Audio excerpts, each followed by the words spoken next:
What is going on, Don't Unfriend Me Nation? Welcome to the Don't Unfriend Me show. Very, very sorry on Wimkin, but looks like Wimkin is not working tonight. We've been having some struggles. So if you are part of the Wimkin crew, do me a favor, head on over to Facebook, or if you know these wonderful people, have them head on over to Rumble, Facebook, Twitter, wherever else. Twitter peeps, please get the word out. We are officially live. And can't wait to talk to you. Leeroy, myself, and Amy are all on tonight. Amy? Did I say? I'm busy, guys. I'm busy. I'm doing things. So just introduce yourself. So I'm busy. I'm Olivia. Great. Olivia's here. I'm Leeroy. Whatever. Sorry, guys. I'm trying to do 400 things at once because Wimkin's down. You are listening to Still Point, the Don't Unfriend Me band. Head on over to any music platform, STIILPOINT. Don't forget, it's not STILL, it's IIL. Go find Still Point. We'll have a new song every night. They are releasing their brand new anthology, all of their songs remastered and re-released. That is coming to a platform near you. Got some quick news for you. If you have not been over to the DUM show, we have a brand new coffee. It is actually called the 4547.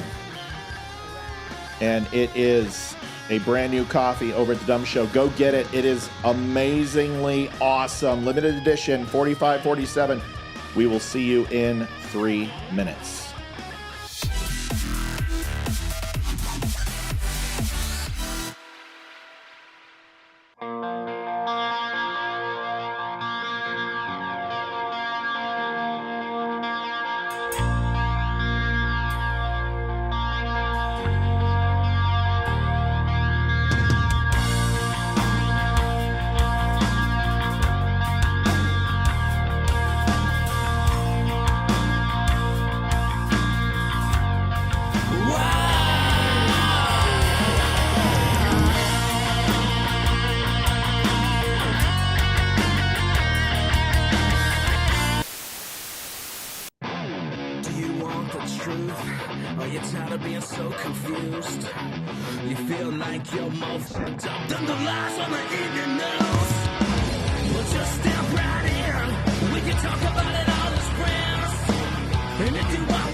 Hey, Hogswins here. Check out our friend Matthew Spirit at his podcast at The DUM Show and his website, don'tunfriendme.com.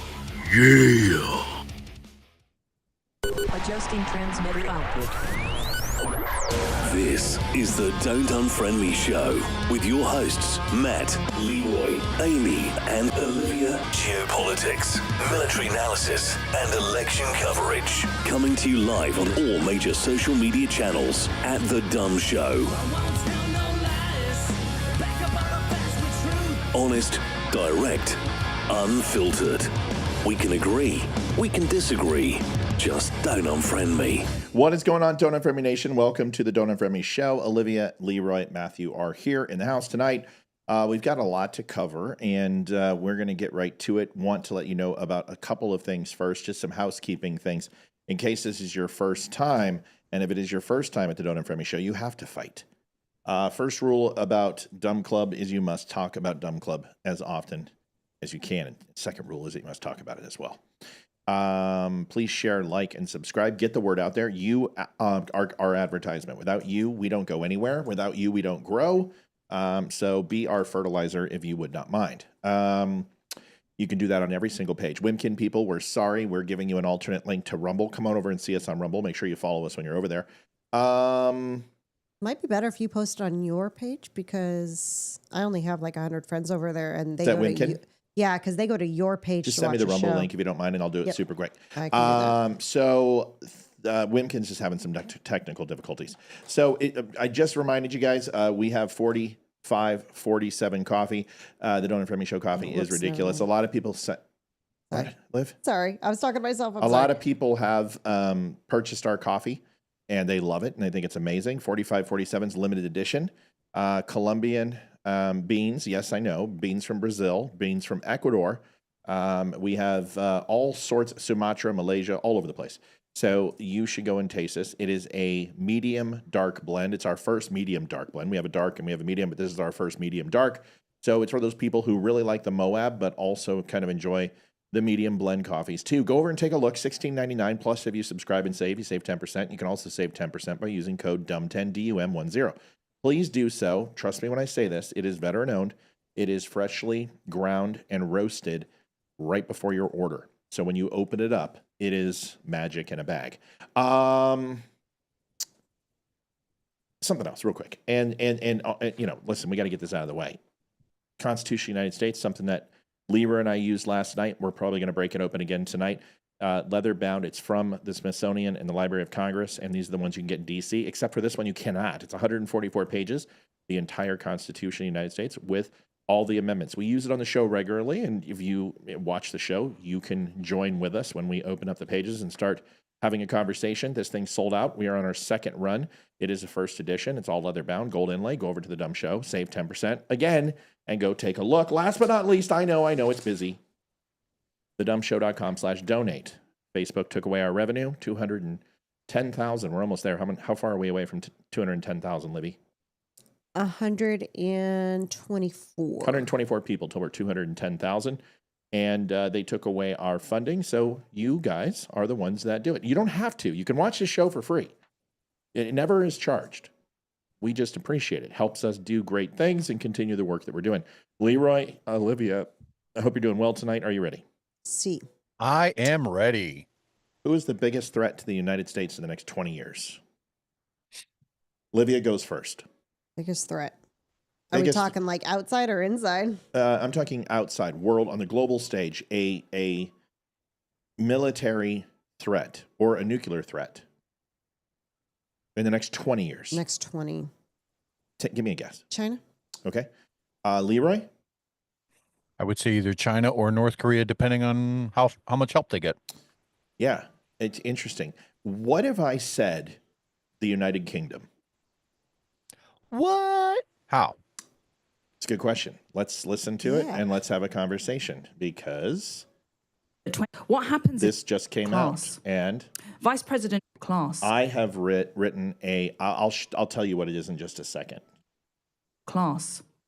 Vice President J.D. Vance said at the National Conservative Conference, at which I also spoke in the summer here in DC, that the UK was going to be the first Islamist nation with nuclear weapons. I don't think he was entirely joking.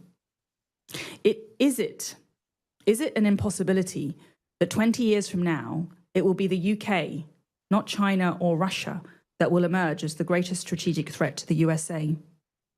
Born out of a broken relationship and weak leadership. What happens if class?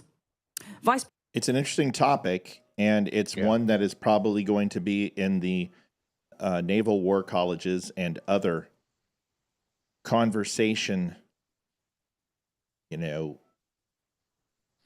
hot topics for the next few years, because I think the obvious answer is China. The obvious answer is North Korea.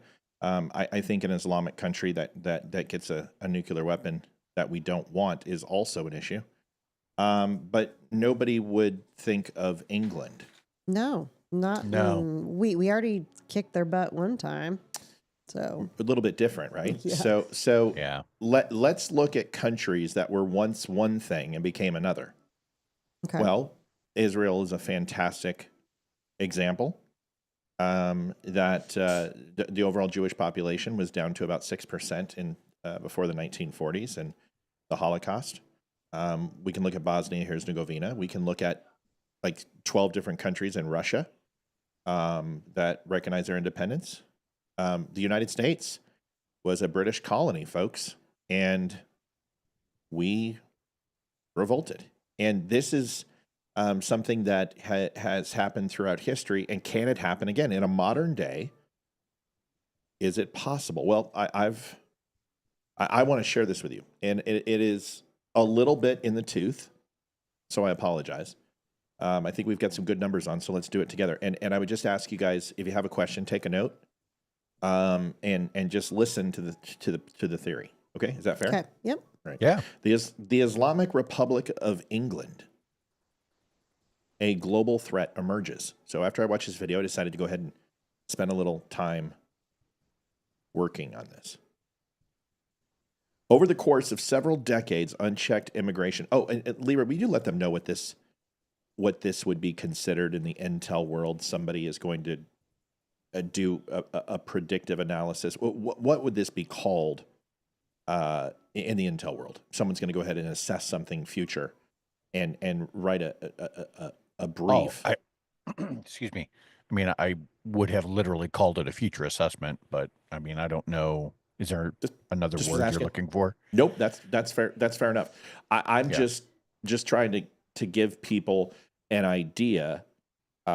Is that there are times in intelligence where you are recognizing a geopolitical threat or an economic threat that's in your AOR, and you want to put together a threat assessment, which is what Right. this is, to prepare the minds in a studious lesson to keep this forefront when working intelligence in that AOR.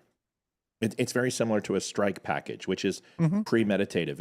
It is a proactive effort versus a reactive. Does that make sense? Okay, so that's what this is. It does. This is what this is.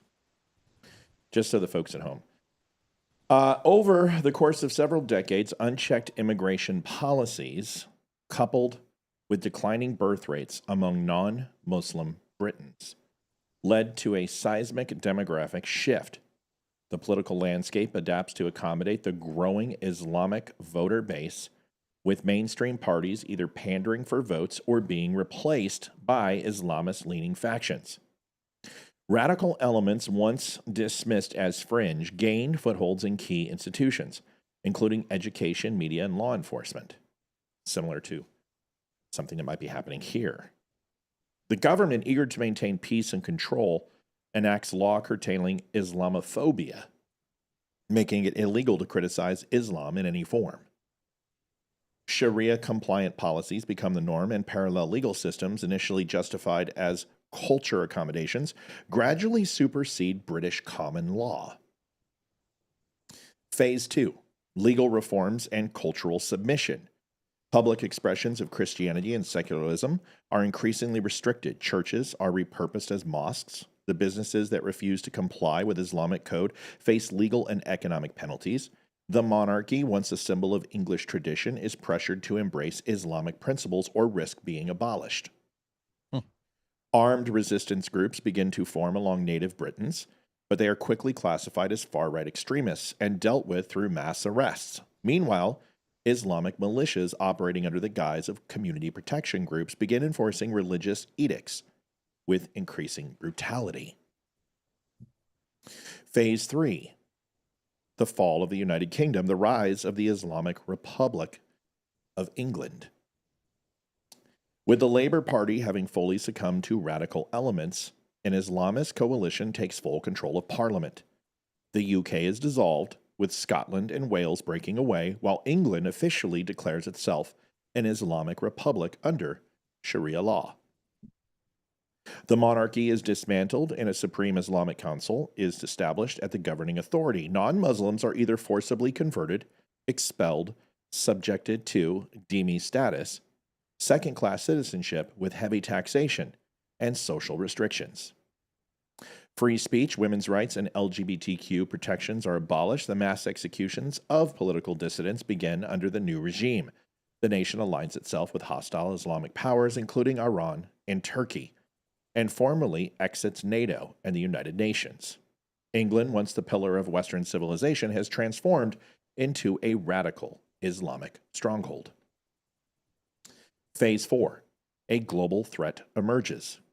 Now ruled by fundamental regimes, the Islamic Republic of England becomes one of the world's most dangerous entities, with its vast technology and military resources now in the hands of extremists. The West faces an unprecedented threat: nuclear arsenal in the hands of jihadists. The UK's nuclear weapons, once a deterrent against foreign threats, now serve as a bargaining chip for global jihad. Threats of nuclear attack loom over Western Europe and North America. Islamic England forms a dangerous alliance with rogue states like Iran, Pakistan, and Qatar, creating a new axis of Islamic power. A terrorist incubation hub. London, once the heart of Western finance and culture, is transformed into the world's leading center for jihadist operations. Terrorists, emboldened by state sponsorship, launch attacks across Europe and the U.S., targeting government buildings, public infrastructure, and cultural sites. Global economic destabilization. With England under radical control, Western financial institutions suffer massive disruptions. The London Stock Exchange collapses, triggering global economic instability. The Islamic regime seizes assets from foreign investors, redistributing wealth to fund its jihadist ambitions. War with the West. The United States, recognizing England as an extremist threat, leads a coalition of Western nations in a military intervention. However, the regime, now equipped with advanced British military technology, resists with unexpected strength. Guerrilla warfare, suicide bombings, and cyber attacks cripple Western operations, making England a far deadlier adversary than the Middle East ever was, not on our soil, but theirs. The ultimate enemy of the free world. What once was the strongest pillars of Western civilization has become one of its deadliest enemies. The Islamic Republic of England stands as a cautionary tale of what happens when unchecked immigration, political appeasement, and radical ideology are allowed to fester. Now in England, as of this date, 1 in 12 Englanders, are now Islamic. The world, once looking to England for leadership and stability, now finds itself in a desperate struggle to contain the chaos it has unleashed. Western nations, recognizing the gravity of the situation, take drastic measures to prevent similar takeovers in their own countries. Borders are shut, mass deportations occur, and a hardline anti-Islamic policy are enacted across Europe and North America. The war for civilization, that be Western civilization, has begun. That's kind of scary. Does England have nukes right now? Yes. Yep. And a lot of people are like, well, Pakistan has nukes. There's a difference between being Islamic and Islamists. There's a difference. Yeah. And Pakistan is not an Islamist country. Very different. That's very, So this is where questions come in. I know Leeroy's got immediate thoughts. Liv, questions for you or immediate thoughts. Once again, probability of this, well, we've seen it happen. And we've seen the beginning of it happen in the United States. We've seen it Michigan. Happen in Israel. We've seen it in quite a few places. So let's have that conversation. Liv, I want you to phrase a couple things, think about a couple things. I'm going to let Leeroy start, and then I want you to, unless you have something right now.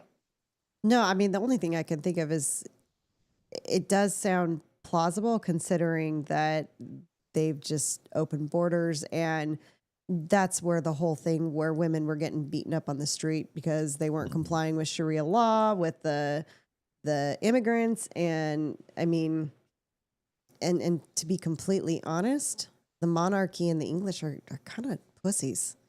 I mean, to be completely honest. And, you know, the monarchy, it's just a show. They don't rule anything anymore, and half their taxes go to supporting the monarchy and nothing else. So I think it's a dead end. Fair enough. You know, if that were to start happening, they would need to disband the monarchy to put that money towards other places, I would think, towards military and fighting off the Islamic State that's coming in. I would think, but I don't know. Not as well versed in military tactics as you two. No. And Leeroy's going to scratch on that. Like I would say, is before they would absolve the monarchy, which is more of a motivation and pride and spiritual type thing for the English people. They would break free from Scotland and Wales, and that's what you would see is that they would basically cut off their appendages to save the body and the brain. Leeroy? You know, as you were going through that, I kept going through different scenarios or you know, different situations where, you know, certain things would happen. And this is just how my brain works, folks. So just bear with me a second. First thing I thought of is, all right, well, the actual numbers currently thank you, Bobby, in England. And as it turns out, they have a population of around 57 million. The Islamic population there is around 4 million, to Matt's points, right around 7% of the population of England. Okay, now play that forward. The numbers do change somewhere way down the line. Okay, let's entertain that. Let's play with that thought for a minute. Matt already hit it on the head with, all right, well, what's going to happen with the companies the countries that are already partnered with England? And so I'm thinking Ireland. I'm thinking, you know, a breakaway from the UK, things like that. For anybody who remembers back what England was dealing with in the 70s with the IRA, I could see a resurgence of the IRA or similar terrorist groups in defiance of an Islam-based England. I could see that happening. And again, these are just the random thoughts that I have rolling around in my head. Matt already hit it on the head, a breakaway from NATO. And then I thought, well, right before a full-on takeover of Parliament, right, what would be the policies that England would be most willing to deal with? And the first, because you're looking at all of the potential violence that they even have now, right? Mm-hmm. Olivia hit on it, right? Women are getting beaten. You see it in the news sometimes where some poor woman will be standing in a subway and somebody will throw acid in her face because she's not covered up. That type of thing. So what would be the policies moving forward from that? And I don't know at what point England might change some of their immigration policies in order to stem the tide of this, in order to try and contain that kind of violence. I don't know. It is noteworthy. It's worth having that argument, but I think this is something that would happen many, many, many years down the road. And Matt, you're going to appreciate this. First place I looked, the moment you started talking about this, in the first place anybody should look when they're trying to get a basic idea of what a country looks like and it's unclassified, but you can still go there. Don't go there now. Is the CIA World Factbook. It is anything that anybody can log into, and you get maps, you can get demographic trees, you can get all sorts of really good stuff. And a lot of this stuff, this is where I pull this data. So when I was listening to you talk about, all right, is this something that could happen in 20, 30, 40 years? My immediate thought was, wouldn't it be interesting for the CIA to start writing a threat assessment of England, our partner nation? They're a Five Eye nation, folks. Excuse me. If they were to start writing threat assessments on their homepage, wouldn't that be interesting? I wouldn't have played with this unless I believed it was possible. And I'll tell you, if England wants to stop this right now, repatriation needs to end. The caliphate that has exfilled from hotspots all over the Middle East that moved into Europe need to be hunted down and deported from England, Right. subsequently arrested. And honestly, we'll talk about this later. Donald Trump is opening up 30,000 overall units in Guantanamo for illegal deportees. We'll be happy to lease some of that to England. 1 in 12 is concerning because the problem is that if you look at any demographic that's not having children, there's only one major demographic in the United States or in the world that is continuing to have children on this planet right now, and that happens to be Muslims and Islamists. And they are having kids because they are being clipped at a rapid rate. And the only way to guarantee survival is to continue to birth children. And when you have predominance over your partner with Sharia law, the only choice for the woman is beheading or to continue to pop out pups. This is going to continue in England. And like with prima nocta, which is the Latin for the first night, England has enacted this several times in Scotland and Ireland, overall in the Crusades, where British lords believed that on the first night of marriage that they could take the virginity of the woman before she bed her husband and impregnate her with a British-born child.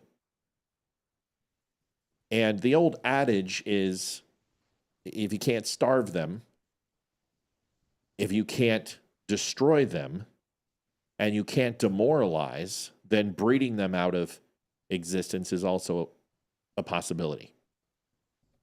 Now, you can go and look at Braveheart, and that movie was extremely inaccurate historically, but there are a few things that were, and one of them was prima nocta.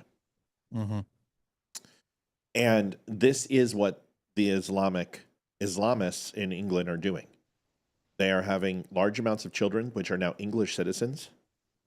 Culturally, they are reappropriating Islamic culture, mosques, food, teaching, schools, educational centers, libraries with Islamic teachings, and essentially taking over very, very slowly, generationally, to Leeroy's point, that in 20 years, England will, by all accounts, at this rate, have 5 out of 12 people in England be Islamist. That is enough to create a party that could have a very large sway and pull in Parliament and in English democratic rule. So this is something to think about, because if there's one country in Europe that has an opportunity to have this happen, England is one of the most susceptible. France is there too, but France right now, it's predominantly playing middle of the road by providing the entire world its weapon systems outside of the United States. France is the second largest producer of weapon systems to the world. That puts them in a different position where they geopolitically don't have to take a stance. They can play the neutral party like the United States has in a lot of things. But England is kind of the United States for Europe. Anyone else have thoughts on this, Leeroy? One more thing that I would add. Kevster says, "Is Matt's it's our Matt's, Kev, shoulders getting bigger or is his neck getting shorter?" The answer is yes. The answer is both. Yeah, dude, I'm putting on a Both little. can be true. See, I can putting on a little mass. Hold on a second. I'm flexing for the camera. Hold on a second, so I can, All right, go ahead, Leeroy. I'm teasing. One more thing that I would add. If you pull up, and this is going to take about 90 seconds, so bear with me. If you look at the world population density map of Islam or Muslim countries, right, what you're going to find is a lot of it is concentrated in places like Yemen, Saudi Arabia, Oman, right? Looks like it reaches up into the stands a little bit. And here's where it gets more interesting, a lot of Northern Africa. Now, why do I say that? A couple years ago, I read a book, and it was called Empty Planet, written by a guy named Daryl Bricker. And in that book, they talk about the demographic crisis of the world. Part of it had to do with, and they break it down. They went through the numbers. Like you have to have 2.1 children per parents, right, in order to maintain a population. Anything under that, and you're technically you're losing people. Anything above that, and technically your population is growing. When they predicted that the world would top out at 8.5 billion people, it was based on numbers. So they were far more accurate than even the UN predictions. I say that to say this. They had traveled to all of these continents and countries and tried to figure out why are people having less kids. And I remember the overlying theme on that was that it was due to industrialization. Any country where they become industrialized, where they start having a lot of factories and people have to move from farming type communities into more cities in order to get jobs and then start having kids, start their family, they can usually only afford so a 1 or 2 bedroom apartment, which doesn't leave a lot of room for growth. There's not a lot of private time. But one thing that they didn't mention in there was a lack of population because of a religion. And because Islam is so, quote unquote, dictatorial with their women, I wonder if this is like maybe a flaw in that book. I don't know. Just things I think about. Listen, I don't do this anymore. So if the State Department's going to knock on my door, I accept unmarked bills, tax-free. But I've been doing this a while. And Leeroy, your lights are super bright, by the way. Just thought I'd let you know. You're washed out. You And I turned them down. You look like Casper. Here, let me try whatever you did the other night was great. But the whole point there, that's much better. Much better. So the whole point is these are things that we need to be aware of. I think if we continue to play where the puck is versus where the puck's going to be, that's a mistake. We must play where the puck is going to be. And where we're going to be 20 years from now is a bigger threat than where we are right now with the state of the world. Yes, tensions are high. And we'll talk about this. There's something kind of interesting that I think you guys will appreciate when it comes to the 2025 doomsday clock. I don't know if people have I saw that. I read about that. Yeah, this is cool. We'll talk about it. So I'm glad you guys talked about it. So let's talk about that in a sec here. Somebody had asked a question. I didn't get to see who it was. It was Bobby that I saw. She wants to know, does we have any allies left? So we'll talk about that. Here's the other question that we had: is what's the difference between United Kingdom and Britain? It's really not that big of a deal. It's pretty easy. United Kingdom is England, Scotland, Wales, and North Ireland. Right. And then Britain is just England, Scotland, and Wales. It's the English. They make everything complicated. Anybody that says aluminium, you just know they should all be liberals because they're annoying. Does the United States have any allies left? That's a really good question. The answer is yes. But Leeroy, go ahead. Your light's super bright. I just know you'll be upset when you watch the replay. I just turned it down. Huh. Dude, I'm telling you, try that. you're super washed out. Like I'll play with it a little bit. All right, you play with it. But give us the allies. Yeah, so when we're talking about so there's intelligence allies, there's industrial allies. If you're thinking about it in terms of trading partners, then by far and above, Mexico and Canada are the two biggest allies that the United States has. As a matter of fact, it is the biggest trade partnership in the history of the world. It's that big. We have a economy of right around $23 trillion. So think about for every dollar that gets circulated, I want to say it was like at least 40% of that tends to float between the borders between Canada and Mexico in one form or another.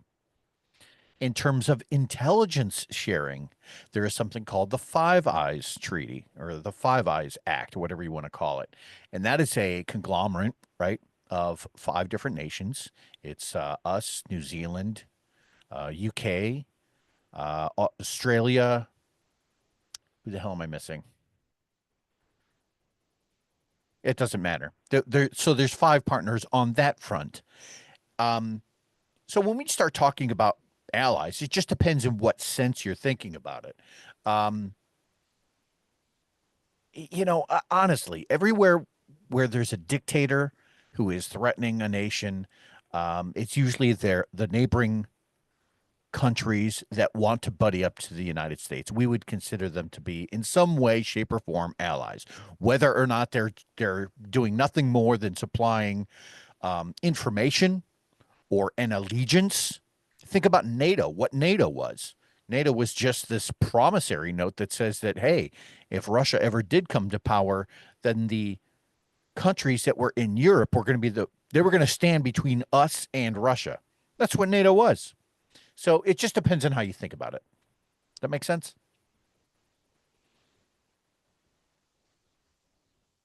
You're muted. Yeah, I know. I'm talking to Olivia. Oh, it's because I'm looking at you guys. No, I know. It's fine. It was just odd timing because I was like, does that make sense? No. And I see his mouth talking. I know what you were saying. I just had to, sometimes there's behind the show stuff we have to do. Yeah. And you're more than capable of making a point without me holding your hand. So not that you were asking for that. So I just kind of let you go and let you say what you're going to say. Because here's the thing. I know you well enough to know what you will and what you won't say most times. Do we have an ally left militarily? No, because there's nobody who can compete with us. So let me give you an example. Okay. You're the high school guy who's 6'7", you're 260, you run a 4.4, and you have to get into a scrap with the opposing high school. And they're going to bring a bunch of guys who are 6'2", 210, and run a 4.6, and you need to bring some buddies, but all your buddies are 5'8", 160, 150 pounds, and don't have a lick of athleticism. That's me, by the way. You're ultimately, you're just going to kind of get in the way. And it's not that one. It's your other side light, which is horribly bright. It's not the one you're fucking with. It's not the one you're fucking with. It's the other side. The other side is making you look like literally you're a bloodletting albino. Sometimes I am. Why don't you just look at the numbers and write them down so we don't have to do this every night? There it goes. Because I haven't touched them. I haven't touched them like somebody's a while. Somebody's touched them, bro. It's still too bright, but it's fine. So it doesn't matter. We're gonna just kick your child out, please. Let's deport him. Get you that camera. I know it. So my whole point is this: is that if it's a sea battle, I mean, England can help. India might be able to help a little bit. But all in all, the United States is autonomous from the rest of the world for a reason. That's why us leaving NATO scares the living shit out of everybody. That's why everybody pulls the chicken switch and rings the Pavlov's dog bell the moment NATO, because the rest of the world can decide to fight the United States and they are going to be at a disadvantage unless it's nuclear. So you go nuclear, that's the only even playing field. And even then, our early delivery systems are extensively strong to take out most countries before they even spin up their birds. How did we become one of the most powerful countries in the world when we're one of the youngest? World War II, textiles, and then Vietnam. World War II opened up the banking systems, opened up the plant and the manufacturing, and Vietnam was the reason. So Vietnam became an endless piggy bank for the United States. Go ahead, Leeroy. I was going to say right after World War II, we got 42 nations to jump on board at a treaty called Bretton Woods. And That was when the United States was still really willing to rebuild nations after the war. And what had happened was we realized that it was our economy, which was the biggest in the world. We still had a working navy. And it was a forethought to help try and rebuild Europe. So we got these countries in a room and said, look, we will open our doors so that you can sell any of your surplus to in our market, right? And in exchange for that, this was kind of the beginning of NATO. And in exchange for that, right, we'll even use our navy to patrol your fleets, so that if you wanted to trade, so that France wanted to trade with whomever on the other side of the planet, we'll go ahead and be that cop that you need. And what that did was it allowed the rest of the nations to kind of step back militarily, but it allowed us to just balloon up into this thing that nobody's ever seen an economy like this ever. And so that was the beginning of it. And since then, it has only grown. So how did Vietnam make us grow? All right. Well, first, people are saying, well, what about Japan? Japan has a navy, which is supplied by the United States. So they run operations. In fact, Japan can't run solo operations without the United States Navy's oversight. Armistice treaties essentially has just castrated Japan. They don't have a standing army. They obviously do have army and more of a national guard, but nothing to the effect that most countries have. Germany's the same way. They don't have a standing army. They don't have an air force and navy. They have a national guard. So really, our allies that can keep up with us from technology standpoint are pretty limited. England,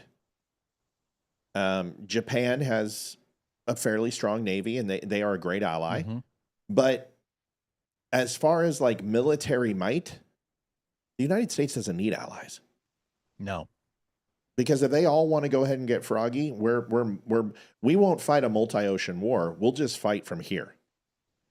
And we will protect the East and the West Pacific lines from Hawaii to the GIEC Gap, and allow Canada and Mexico to go ahead and protect their own airspace and their own ground and their own sea by essentially extending the United States to those areas. So any attacks that happen, if someone tried to go ahead and do a land war in the United States and invaded the United States, you would see us push up into Canada and down into Mexico. We would expand our territory. We would draw demarcation lines. And Canada, and it would behoove Canada and Mexico to allow us to do this. Because if we don't, Mexico and Canada is where these invading armies are going to go. And the only problem with that is that you have the Canadian Rockies to the north and icy tundra, and then to the south you have inhospitable desert and cavernous land that is not suitable logistically for any standing army to go ahead and march through. So it would be very similar to the Sahara and the African Corps and Tunisia, what we saw in World War I and World War II, and Gallipoli. Inhospitable, horrible experience. So the United States is benefit by geographical location more than any other country in the world. It's ridiculous. Absolutely. There's no doubt on that at all. Couldn't have picked a better spot to be. Couldn't have picked it. So nuclear is really our only focus, and possible, infrastructure and stuff. But from a military standpoint, so there. Yeah. Vietnam quickly. Vietnam was almost $1 trillion endeavor, and it established the big 15 defense contractors in the United States. We were able to build faster than any other country. As they were putting out, Messerschmitts and canopies and engines at 10 a month, we were putting out 100 a month. And tanks and having, the Blitzkrieg and having the Panzers from Germany, which would put out 25 a month, we were able to make 200. Planes, Spitfires for the English, we were making Spitties for London. So when London had a lot of London fell, a lot of the Spitfires that were being made in England were no longer able to be manufactured. So the United States, along with our Grummons that we were making, we went ahead and also made the spitties, and we made the canopies and the textiles. So we created the infrastructure to be in an assembly line, and then Vietnam allowed us to become the leaders in innovation. So not only were we leading in production, not only were we leading in economically, but innovation we also were leaders in, because we basically took all the rocket scientists from German Nazis and brought them over to the United States, and caught up with the rest of the German and Japanese and Russian military very, very quickly. Got it. Thank you. Be right back. The DUM store I is like that one. That was fun. veteran-owned with a 5-star diamond rating for service and satisfaction. We offer quality products like coffee, shirts, hoodies, and hats, all made by veterans. Shop with confidence, backed by hundreds of 5-star reviews. Use code DUM10 to save 10%. Visit thedumshow.com today. Thank you for your support. Matt, your thoughts on a U.S. Iron Dome? Sorry if you already addressed this. I think it's... I don't have a lot of thoughts on it. I don't think it's necessary. I think there are some bases that will need it. But if you're getting transcontinental attacks, well, you're in World War III. So that's it. So nobody's going to launch a man portable rocket from Canada or Mexico at us. It's just not going to happen. And if they do, they're going to get obliterated by our drones. Iron Dome for the Jews is because they can launch multiple independent warheads and rockets and RPG style type explosives at a very large clip, and they are sporadic and they make no sense. So therefore, Iron Dome is fantastic. But it's not just Iron Dome. It's there's several other weapon systems, direct energy weapon systems that also do that. There is what's the other one? There's Iron Dome. Well, it's funny because I wonder if the question was actually kind of addressing something that somebody may have heard in the news recently. I want to say it was only a day or so ago that I saw it in the headline, or I heard it on the radio, actually. I was driving to work, and somebody was addressing Iron Dome, and it was one of the newscasters who made mention to the fact that Trump was trying to put together a several $billion-dollar package for a new form of directed energy missile defense, not unlike Star Wars. And so I wonder if maybe that's what the question was kind of. Well, no, that's what I was answering. Aimed at. Yeah. Yeah, that's why I'm answering it. Yeah, that's exactly what it is. So there's the Aero system, there's Patriot missile, there's David Sling, and then there's one other one I can't remember. Oh, THAAD, THAAD. Yeah. So there's like 5-6 different systems inside Israel, and there is a direct energy weapon system, but it's very sporadic. Its overall altitude penetration is very, very low. It's dependent upon humidity. It's dependent upon density of fog. There's a lot of variables. Plus, it has to have line of sight to the weapon system. It does absolutely no good against supersonic missiles, not hypersonic missiles. Hypersonics. Sorry, I know that's why I changed it. I caught myself. You don't get to correct me if I catch myself. You don't get to correct me. It's just that's like what my wife does. She'll be like, "Hey, we're going out on Tuesday. No, Wednesday. Shit, I missed it." I know what you meant. I know you did. So the point is that direct energy weapons. Everyone wants to talk about it. Direct energy weapons are more of an ICBM. But right now, these are more space and satellite because the power systems for these are it's not tenable in a plane. It's not tenable. It's tenable on a vessel for sure. And I'm not going to go into specifics, but you can figure out which type of vessel. But you can't just strap it to a frickin', an F-14 or an F-16 or a B-52 and expect that thing to continue to maintain flight because the energy consumption is ridiculous. Go ahead, Leeroy. And then we got to get Olivia into this because Olivia's not in this right now. Quick note, just for the people who are going to ask, because you're out there, I know it. Hypersonics, just to address it, that seems to be the new buzzword in the news lately. I know Sean Hannity always says, everyone else says hypersonics, we don't. Why not? This kind of thing. I will tell you. Shit. I will tell you. that what we're finding out is that hypersonics aren't nearly the weapon that everyone thinks that they are. Nope. They're incredibly expensive, for one. Number two, they're also very delicate. They fly at such speeds that any sort of environmental conditions that might come in contact with the outer casing of the missile just completely obliterate the thing. China has made a lot of progress in these things, but they're also finding out that they're more of a gap fill, right? There's ICBMs, and then everyone was worried about hypersonics, and what we're finding out is that they're not as effective as you'd think. So don't worry too much about that. That's all I'll say. It comes down to this. Would you rather be shot by a 9mm or a 308? Right. Depends on the location. It depends, or it depends on the location. Yeah. Right? It depends on the situation. It depends on the location. So they're used, one of them's used for surprise.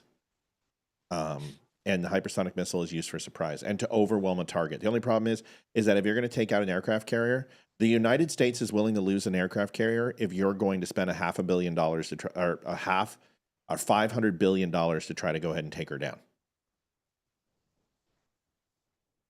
Real quick, Thomas is asking a question. Can I address it? Yeah, but we got to get Olivia in. She's sitting there just bored as shit. No worries. No, my no contact's worries. bugging me. Thomas Austin asks, are they accurate? Yes, they are. In some case, and I don't want to give too much away, but they're accurate to within less than 50 feet, 30 feet kind of thing. So Tom Shin asked a question a few minutes ago. If you want to look that up, I don't remember what it was. He started it with a Q. I got it. Matt, do you believe we could ramp up our production in the U.S. again? So much of our manufacturing is gone. The United States still manufactures a shit ton of stuff. It's just the United States doesn't manufacture things that are necessarily a necessity. But sure. I mean, our textile production, there's still major players. Johnson & Johnson and DuPont, GE still does a lot of creation. General Dynamics, Northrop. You got to remember, Boeing builds a lot. I mean, we've got a ton of military manufacturers. High end. Yeah, we do. Yeah, yes is the answer to that question. Yes. Okay. Somebody came in and wrote a diatribe.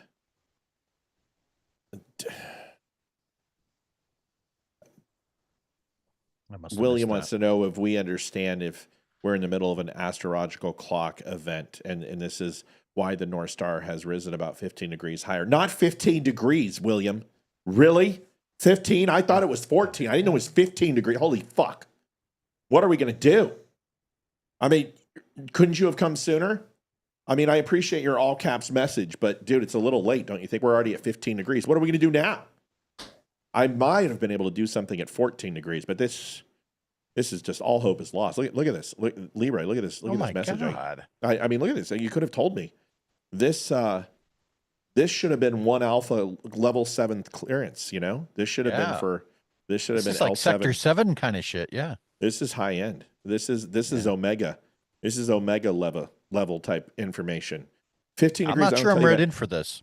We just might as well go ahead and jump off a cliff at 15 degrees. If it was 14, maybe we can do something. We can't do anything at 15 degrees. 15 degrees off northern center. Oh, God. What are we going to do?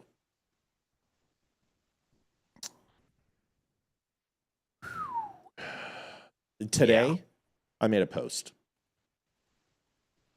And I don't know how to tell you, but it basically says, all in alternate caps, Project 2025. Donald Trump wants to stop the sun from rising over blue states. I saw it. And he wants to make sure water is no longer wet. Our democracy is dying. And people are like, fuck you, liberal. 2025, what do you mean? And I'm like, are you kidding me? How dumb, how fucking stupid are people? And listen, I'm sorry, you're being mean to your listeners. If that's I need to shut the show down. If those are the people watching my show, I'm sitting here going, How can you? There's a smiley face. I did alternating caps. I mean, it looks like Rain Man wrote it. Leeroy? Mm-hmm. I know. I know. How are people taking this seriously? No idea. No idea. I'm trying to stall for Olivia to come back, but she left. This is her segment. Oh, well, we'll just go ahead and start it without her. I don't know. Was this about the doomsday? Yeah, we don't have a choice, but Yeah. we'll read her in. She said she knew about it. It is now 89 seconds to midnight. Maybe it's because the North Star is 15 degrees higher than its normal orbit. Maybe that's what it is. It's at 15.1. Listen, if this gets to 15.3, we need to go to DEFCON 12. Okay? You need to call the Prime Minister of the United States and let him know. Seriously. DEFCON 12, dude. If we get to 15.3. Call your bank. Take out all your money. You're going to need it. Dogs and cats sleeping together. Mass hysteria. All right. Liv's back. Here we go. Back. Closer than ever. It is now 89 seconds to midnight. I read this article and I don't understand it. Okay, well, let's talk about it. Founded in 1945, guys. People like Albert Einstein, J. Robert Oppenheimer. No, not my name's Jacob Jingleheimer Schmidt. That's my name, too. University of Chicago scientists helped develop the first atomic weapon. And as we know, in the Manhattan Project, everybody watched the movie. We haven't. Whatever, Liv, please. The Doomsday Clock is set every year by Bulletin Science and Security Board in consultation with its board of sponsors. Here is what it says. Now, I'll tell you what I think about this. when I'm done. In 2024, humanity edged ever closer to catastrophe. Meow. Trends that have deeply concerned the Science and Security Board continued, and despite unmistakable signs of danger, the national leaders and their societies have failed to do what is needed to change course. Consequently, we now move the doomsday clock from 90 seconds to midnight to 89 seconds to midnight. The closest it has ever been to catastrophe. Our fervent hope is that leaders will recognize the world's existential predicaments. In setting the clock 1 second closer to midnight, we send a stark signal because the world is already perilously close to the precipice. A move of single second should be taken as an indication of extreme danger and unmistakable warning that every second of delay is reversing course and increased by global disaster. Now, they're basing this is Nostradamus type bullshit. And this is essentially a threat indicator. That's once we brought in the extinction level atom event of nuclear warheads, we created this threat assessment meter. Hey, get down. Is she on your? It's because I won't pet her. She's chewing a cable. You know what? Chew the power cable. Hard with both teeth. 89 seconds to midnight. There is a big threat. Now, Republicans, just because I appreciate you guys, Ashley Gleason. Thank you, Ashley. 89 seconds to midnight sounds like a smut book or daughter would it read. Does. It totally does. Well, it's 6 to midnight is what 50 Shades of Bang Me. Yeah. 6 seconds to midnight. Shades of Bang Me. So Republicans are writing about this, saying, well, this is all about Ukraine and Russia, nuclear war and NATO. Of course, liberals live. What do you think the liberals are saying? The world is ending. It's global warming. Right. We're not fixing global warming. Right. Blah, blah, blah, blah. Leeroy, I'm going to let Liv. Liv, you read this. Your thoughts on it? I didn't understand a damn thing about it. I'm so confused. I was like, okay, what's this doomsday clock? So I read it and I'm like, I'm so confused. It said like several different times. There was like 17 minutes and then like, well, I'm like, yeah. What the? Okay, 89 seconds to minute. What the fuck does this mean? I don't understand. It's a symbolic clock. Yeah, it's just the closer you get. There was a book written, All Quiet on the Western Front. You'd have to read All Quiet on the Western Front, but this is taking when the clock strikes 12, high noon, type mentality. It's symbolism, and it's basically it's a group of Nobel laureates. There's 9 of them. It's the Security Board. Board of sponsors, and they every year they put out an assessment of the probability for us to all go boom. Why don't they call it the Chicken Little clock or something? That would have a better ring to because it. then people would probably take it seriously and wonder why the price of eggs are up is because the Chicken Little That's a clock good says point. so. This is what people are stupid. That's why. So just call it the doomsday clock. It's simple to understand. Does anyone give this any merit? I mean, seriously. Well, Anyone?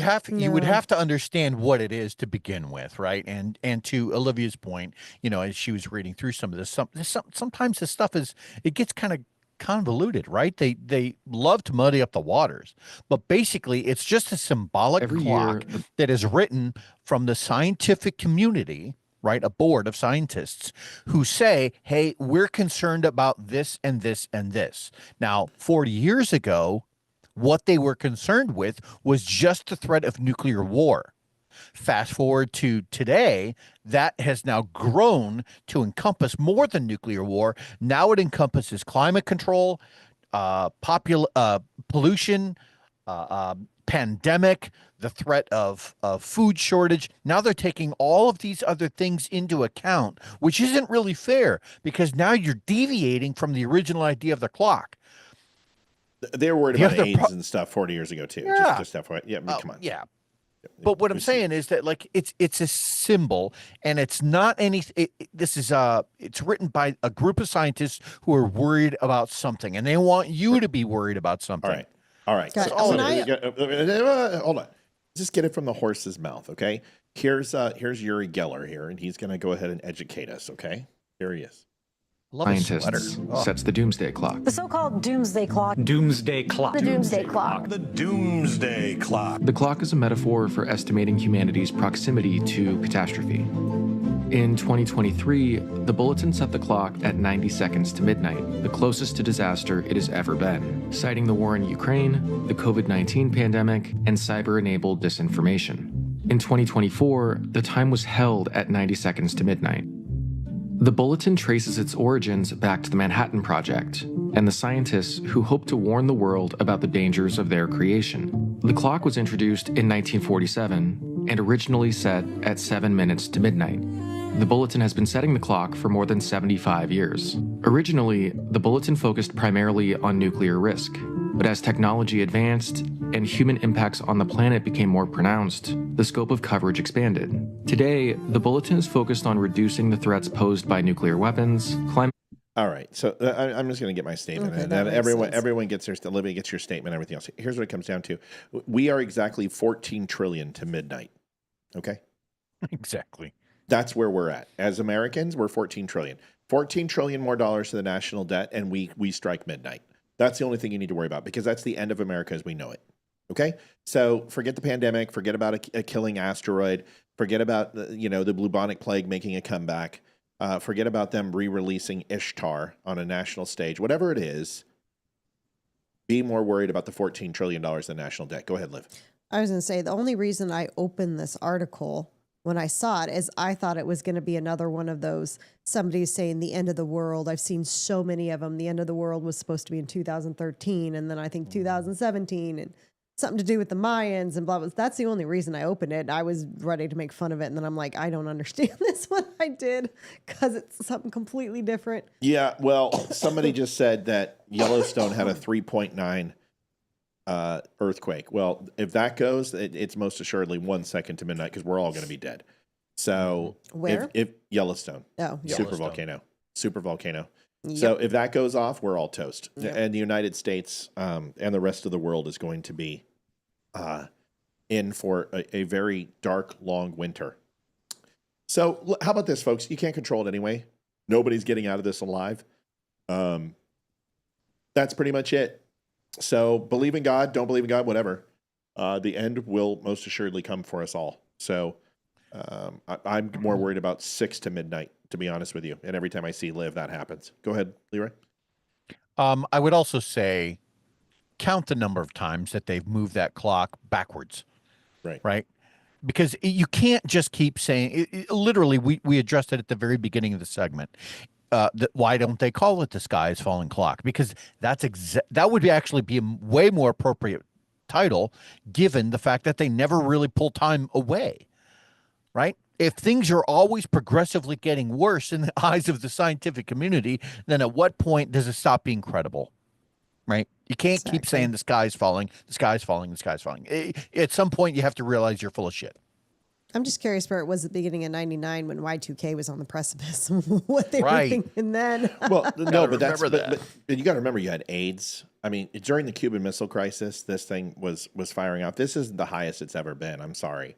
And if it wasn't during the Cuban Missile Crisis, the secret intelligence war between Russia and the United States, AIDS, nuclear proliferation, the Eastern Bloc, Uganda and Africa. If these things weren't the biggest concern, then I'm sorry, we were in a much worse state in the 80s than we are now.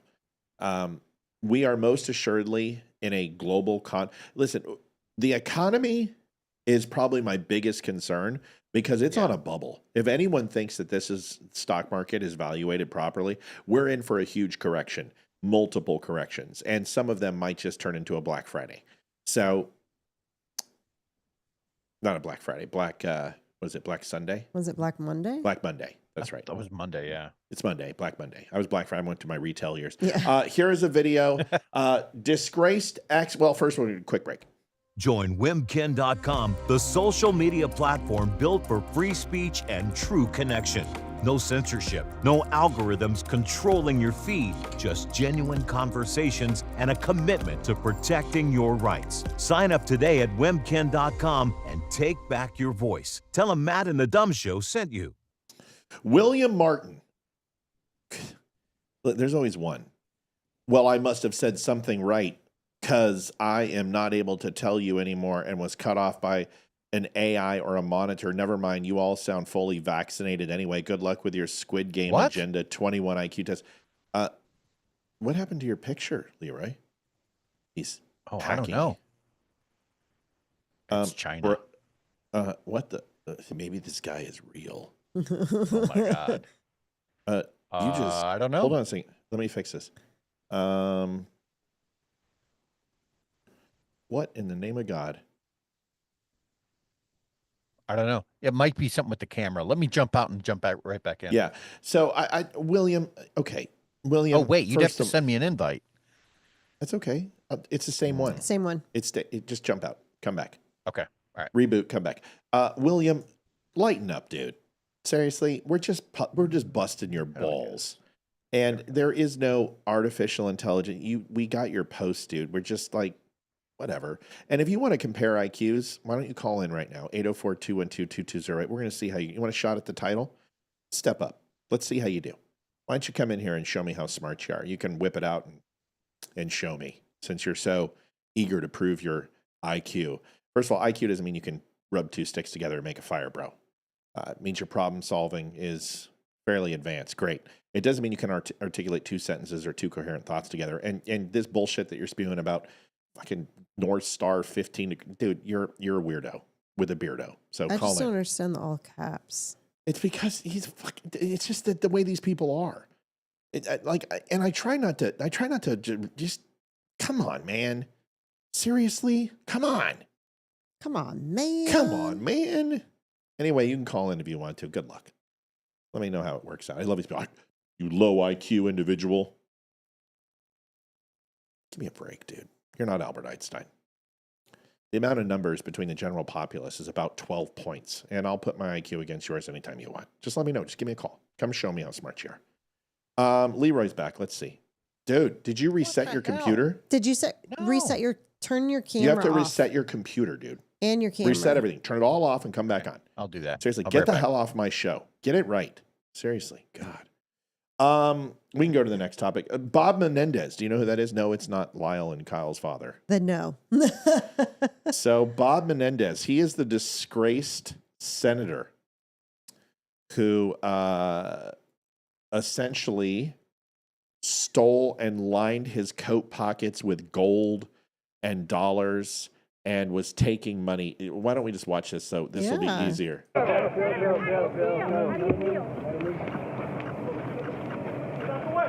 ¿Alguna preocupación, senador?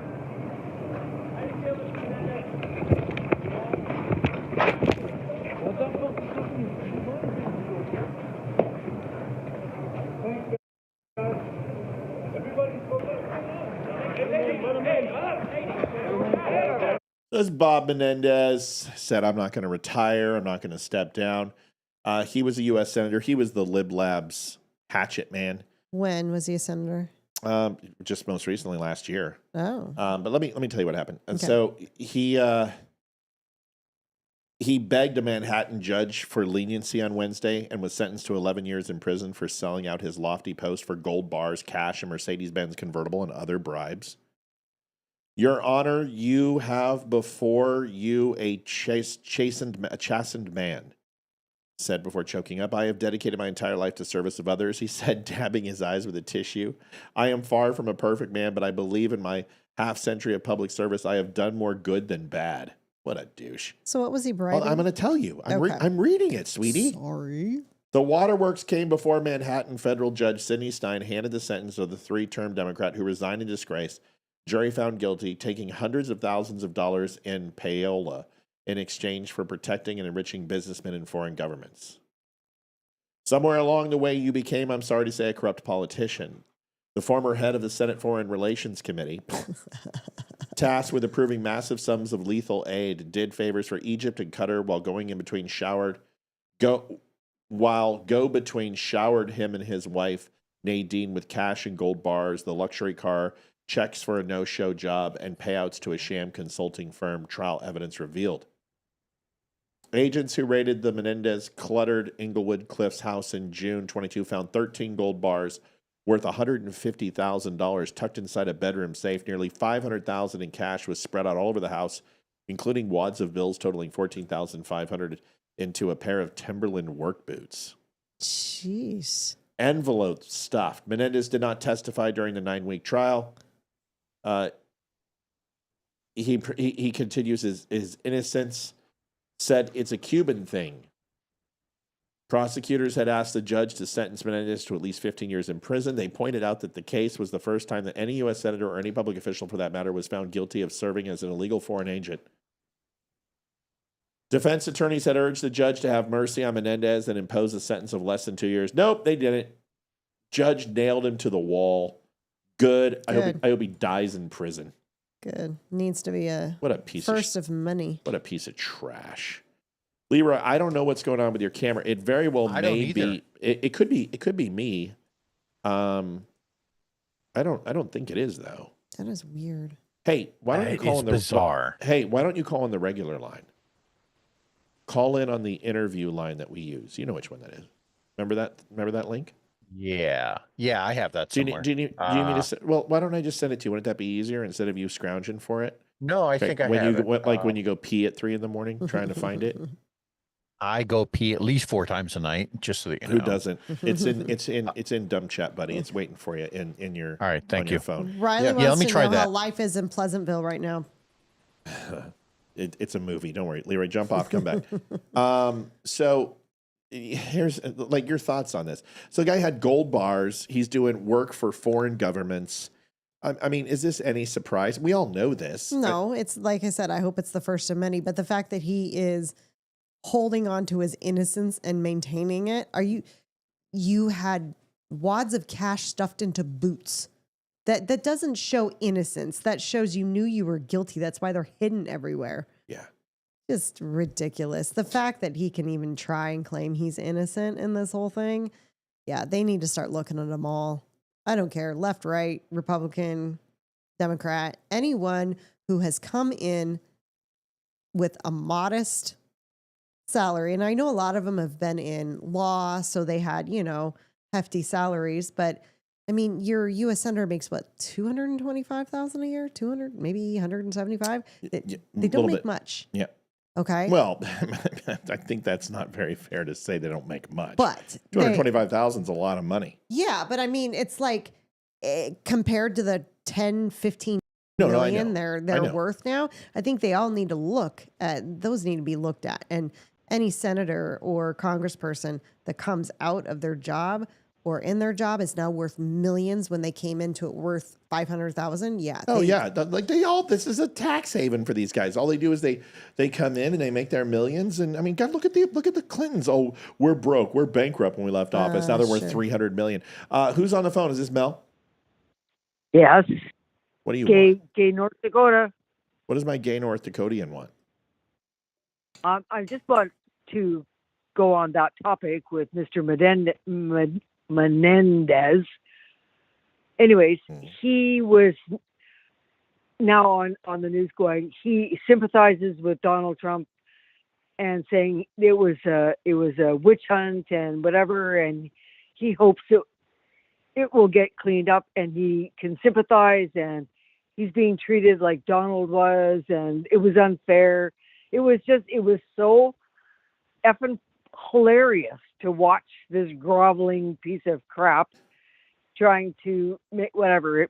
And then the best part, well, his wife is up next on the chopping block.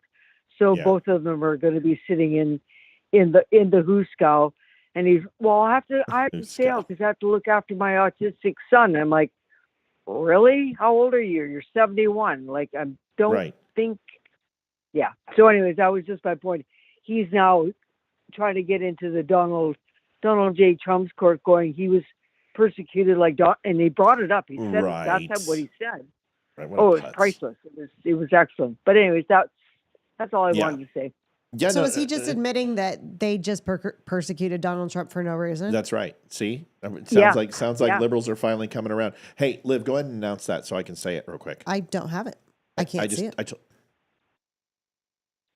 Got it. So, I expected that to be done. So we'll have to wait a second. Mel, how are you? How's Canada doing? Sorry, is Canada okay? Canada's frozen. Canada's frozen as usual. And we're just waiting for the day that the election is going to be called and we can get rid of this piece of shit. But I also see that the Ontario Premier, because he's a piece of crap too. Mel, I was stalling. Mel, I don't care. I was stalling. Susie donated. Hold on a second. Susie donated $100 on Locals, which is Rumble. And it's I didn't know they taxed that. They have a pretty big fee, Susie. But I want to say thank you for what you've done, and we love it. Looks like it was Skype, Leeroy. So Susie, thank you for donating $100 on Locals, and first time we've ever got it. Appreciate. Yeah, we hear you. Can you not hear us, Leeroy? Leeroy. Check. Can you hear me? Yes. We can. There you are. Oh, I can't hear you, but you can hear me. Yes, we can hear you. Yes. Yes. Okay. All right. We'll just go with it. Let me see if I can get audio in another way. Fix it. You need to run this from now on and don't come in. Oh shit. Mel, we got a clusterfuck here. We're trying to get everything fixed. But I wanted to say we love you, and I do care about Canada, but I was just using you as filler. Any other news we need to know about? Nope, all good. I was just helping you fill in the time. It's all good. Hold on, Mel. Leeroy, we can't hear you now. Can't hear you. Really? Now I can. Can you hear us? There he is. Yep, I got you. What? No, you went out again. Leeroy, what? Leeroy, are you there? Check 1, 2. Can you hear me? What? Leeroy, I can't hear you. Say it again. Olivia is laughing. So. Sorry, I couldn't. We can hear you fine, dude. I couldn't hold it anymore. We weren't screwing with you the whole time. Just the last 10 seconds. Just the last 10 seconds. Just the last 10 seconds. You got it fixed. I swear to God. That was funny. Your lights are too low now. You need to bring them up. Mel, we love you.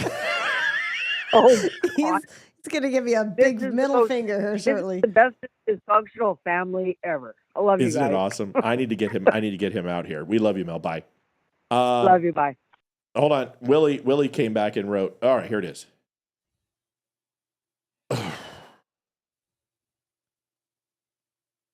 Oh my God. William's talking about being a sovereign entity. Dude, okay. Here's a great time to say that the founding fathers were very intelligent. But dude, the whole sovereign nation argument type thing that you don't have to go ahead and follow the laws and every cop is a bootlicker. Come on, dude. Really? Can you just get along? And now you're talking about green energy and you're all over the fucking place, bro. You're like part liberal, part libertarian, part conservative. Part Greta Thunberg. You just don't go full retard. That's the whole. You never go full retard. Is that right, Leeroy? You look much better over the interview channel. You look really good. Never go full retard. Yeah. We're going to Thank you keep very this. much, by the way. I want you to call into this from now on. I'll pay for it. I don't care. I think I'm done with Skype. It's just Amy and I will have to figure it out. But you and I are good. You look good. Okay. All right. Thank you. Yep. Anyway, Liv, we have another one in there. Go check the mail. So thank you, Susie, and it's Susie. We don't know which Susie it is on Rumble, but I do. I got her name, but I'm not going to repeat it. Here it is. Donald Trump. Liv. Yes. Leeroy. Yes. Donald Trump blocks $50 million for funding condoms in Gaza. Someone just ban William, please. I can't take it anymore. Just get rid of him. He's a distraction. Get rid of him. Please. Thank you. Here's what happened. The Trump administration put a freeze on federal funding, including $50 million originally earmarked for condom distribution in Gaza. That is according to White House Press Secretary Carolyn Leavitt. He did release the freeze on OMB, but not this. The freeze is still in effect. And people are like, oh, well, he backpedaled on OMB. But a freeze doesn't mean frozen forever. It doesn't mean concrete cement block. It doesn't mean granite. Right. It doesn't mean deep sixed. It means frozen. It's frozen for right now. There's a freeze. It means it's on hold. It was an executive order aimed to reduce spending. Now, the problem is the Office of Management and Budget discovered the funds for condom distribution in Gaza shortly before they were due to be dispersed. So here's what they're saying. Liberals, of course, you know what they're going to say.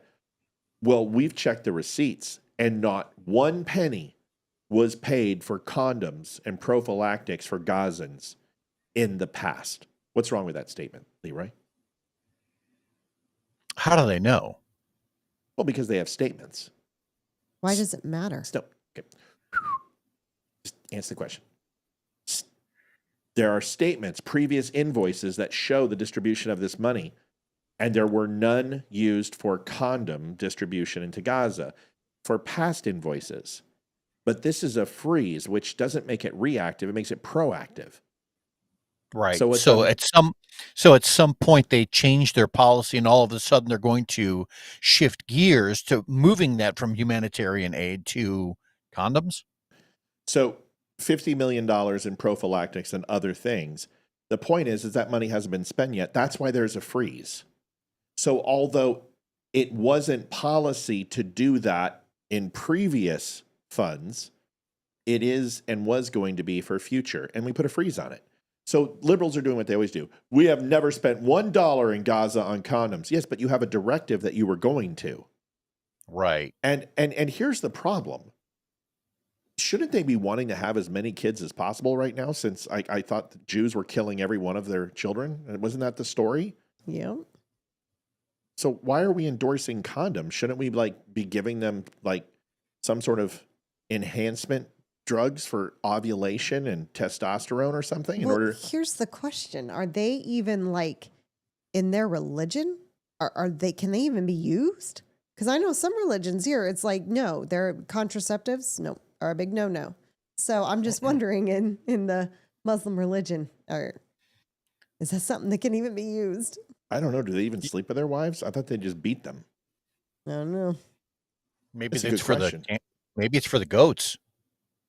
Oh, that would make sense. Yep. Right? Because there's nothing like practicing safe sex with goats. And cheap. Stop.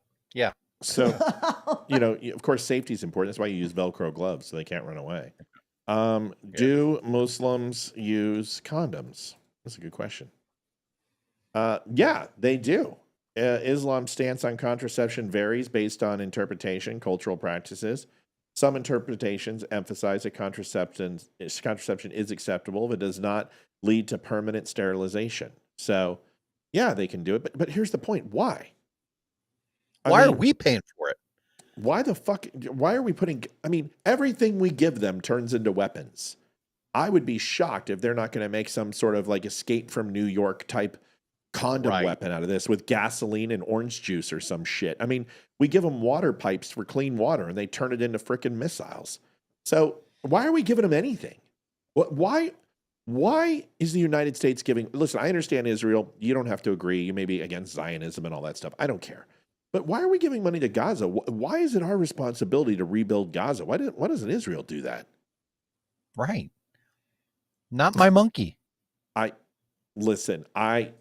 This went up like a lead condom. I can't believe this. Carrie says, Matt, multiple news sources said they make floating bombs out of balloons and condoms. Are you fucking kidding me? I just made it up. I completely just pulled that out of my laria. And it's true. My laria. That's true. I don't know what to tell you. See, there's nothing in the world today that shocks me. I wonder if they're going to use make a morning star out of a birth control container. It's got a flashback from message for you, sir. Yeah. Movie? I just got a flashback. No, I don't know that Monty one. Python.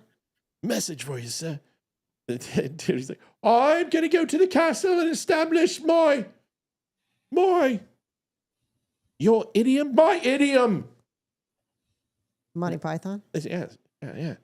Listen, a 6-ounce bird can't grasp a 12-ounce coconut. It doesn't matter where you grasp it. Is that the life of whatever it is? Monty Python. Right. Monty Python. Yeah. That's fine. Your thoughts on this? Money to Gaza to rebuild. I mean, when is the United States going to? We have veterans in the street. We have homeless. I'm so sick of this shit. We have people in North Carolina who are freezing to death right now. Why are we giving money to Gaza? Who cares? Why is it our responsibility? It's not, and we just got done talking about it. The United States in the last year, the last year for Joe Biden's presidency, right? We brought in $4 trillion to the federal government. That was their revenue, and they spent 6.1. So, if it's things like this, if it's just slowly chipping away at moronic policies like this that say let's give $50 million worth of rubbers to some foreign country, if we could figure out how to pull some of that back, then maybe we'll be okay. Can we buy them $50 million in pagers? That sounds good to me. Oh man, I've heard those are a bang for the buck. So, listen, 91% of Gazans of adult age, military males and above, believe that Israel should be eradicated and blown off the face of the earth. That 10% probably exfilled. In my opinion, you're fair game. If you're still in country, you're fair game. Yep. I don't care anymore. We played this game with the Viet Cong. We learned the Jews aren't stupid. We did this with Vietnam. And Israel's like, no, we're not playing this game. We're just going to kill anyone who's left standing. Otherwise, leave. Let Iran rebuild it. It's How about Israel? Israel has economy. Why don't they do it? Because they already supported them, and look what happened to them. Listen, got shoved back in their face. So the U.S. Iran should do it. Started this. No, listen. Iran If we're going to rebuild it, we should have the fun. Should have the fun in bombing it. I'm like, okay, Israel, stand down. The United States, we're going to start lobbing some bombs. Let's go ahead and get some GBUs in there. Let's go ahead and bring in these 1,500 pounders. We've got this. Here's a couple tomahawks. We should at least have the fun in destroying it if we have to rebuild it. I don't know what the hell's wrong with people. It would be a real shame if the United States government got their act together, did what Japan did during World War II when we were dropping all sorts of bombs and everything, and they collected the metal and figured out how to turn it into motorcycles and things that they need. It would be a real shame if the United States went that route, started collecting all the fentanyl, the thousands and thousands of pounds of fentanyl that's more than enough to kill the 350 million Americans that we have, crushed it up into crushed the tablets up into powder, flew it over some of our lovely neighboring countries that hate us, and I don't know, had an accident. You've got you've put some thoughts around this. Yeah. Why don't we just nuke it? Why don't we nuke it, make it beachfront property, and we can take Hollywood and put them there? There's a lot of plans that we have. Listen, I'm not insensitive to Gazans, but I'm sorry. You guys fucked around and found out. You just pushed the Jews one too many times, and you're finding out. So, did they ever release the American hostages? I'm still waiting to hear this. Isn't it funny? There's so many things. The news cycles just get absolutely up, down, and all around. Okay, we're going to shift gears, folks, real quick. This is the time to say it because we're at the 8:30 hour. Leeroy, when you were gone, while you were sleeping, we covered Bob Menendez. He got 11 years for the gold brick guy who had all the cash from Qatar and United Arab Emirates. Yeah, the New Jersey douche plow from 11 years. You said in he got prison with his, 11 years? Yeah, and his wife. Oh, his wife did too? Yeah, but she's not going to be able to have sex with him because she doesn't identify as a man. But he can probably identify as a woman. He could pull it off. Let's get into a couple of other things right back. The DUM store is veteran-owned with a 5-star diamond rating for service and satisfaction. We offer quality products like coffee, shirts, hoodies, and hats, all made by veterans. Shop with confidence, backed by hundreds of 5-star reviews. Use code DUM10 to save 10%. Visit thedumshow.com today. Thank you for your support. Maybe Donald Trump could sell Mar-a-Lago for $21 million since New York said that's all it was worth, and then build a resort in Gaza. That would be kind of cool. Speaking of Donald Trump, this video classic signed the Lake and Riley Act. Yes, finally got the Lake and Riley Act passed, which is gorgeous. Here is what he said when a reporter started asking him question about the budget and just seriously, dude, this guy's too cool for school. Here it is. Mr. President, government funding. Can you take a quick question on government funding to pause? I don't think this is appropriate time, really. I respect that, but I don't think it's appropriate. I could just tell you government is doing very well, and we're cutting way back, but this is not the appropriate time. Thank you. Wow.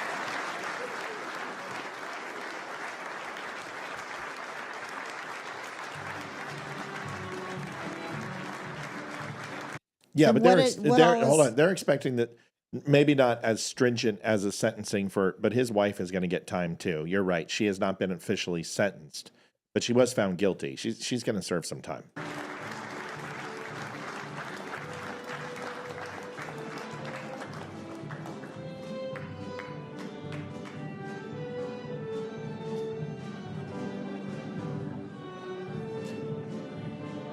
Lake and Riley Act. Go ahead, Liv. What was your question? I was going to ask you, what all does the Lake and Riley Act? What does it cover? I don't know exactly. I'm assuming it's something to do with illegal.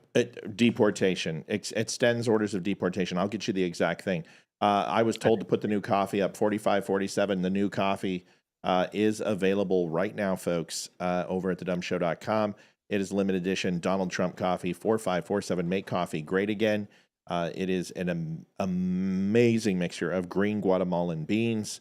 It's got beans from Morocco, Nicaragua, and other Ethiopia, Sumatra. It is a mixed blend of coffees, 5 different beans all together.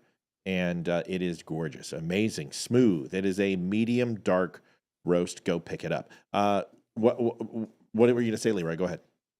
Oh, I was just going to say the Lake and Riley Act would require the detention of unauthorized immigrants accused of theft and violent crimes. And so this is just one of the further steps that everyone had heard in prior news reporting, that, such and such was let go, just left to go into the American population after they had committed a violent crime. And we had nothing was being done about that. This act means to correct that. We're getting trolled. It's got to be a groiper. It just screams groiper. Where? RFK loves Israel's Jews, so I love him. Jews are the chosen people and are superior to Gentiles. Yeah, you guys are so boring. God, fucking groipers. It's got to be a groiper. It's just Nick isn't giving him enough are you attention. serious? Is Nick black-pilled still? Is he? What is he now? Is he a Republican, a Libertarian, a liberal? Was he against Trump? Now he's for him. What is it? Has he had any more death threats lately? Has he found a new home? What about his private security? He and his boys made fun of me for accepting donations, but didn't he just accept a $100,000 donation? Didn't he beg for money to go and get private security? I mean, I'm not judging. I mean, I do it too, but I mean, he's the one who judged me. And didn't he say that none of his people talk about raping kids, but he went ahead and one of his boys and Beardson's friends said that he wanted to rape my daughter? We Goyim have a duty to give all of our money to Israel. Fucking groiper, I knew it. He's a groiper. Why don't you say the word incel and just do like the trifecta of idiotic statements? That's next, right? Someone ban this fucking douche plow. I can't stand groipers. They all need to be eradicated from the planet by getting anal herpes and bleeding out. That would be awesome. Moving on. Lake and Riley Act. You covered it. I think you got it. Here's what it comes down to. Donald Trump's week. It depends on which side of the aisle you're on. Right. If you're a Republican or a Democrat. But here's the thing. They've got 1,247 more days of this. They are like they need to keep some of their powder dry, don't they? I mean, impeach. The first thing you do, let's impeach him. For what? Anything. He spoke. Doesn't matter. He played golf on Sunday. They said, look at, dude, their boy was on vacation for almost 2 effing years out of his 4 years. Donald Trump plays golf on the weekend. And guess what? He worked in the middle of Yes, he did. his Yes, game.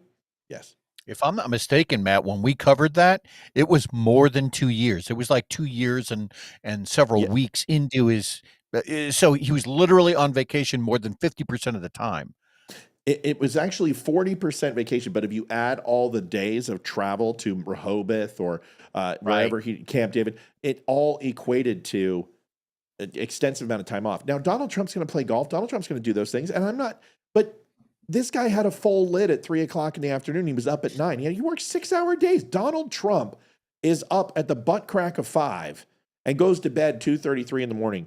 He texts constantly, and God knows it's nobody else's account.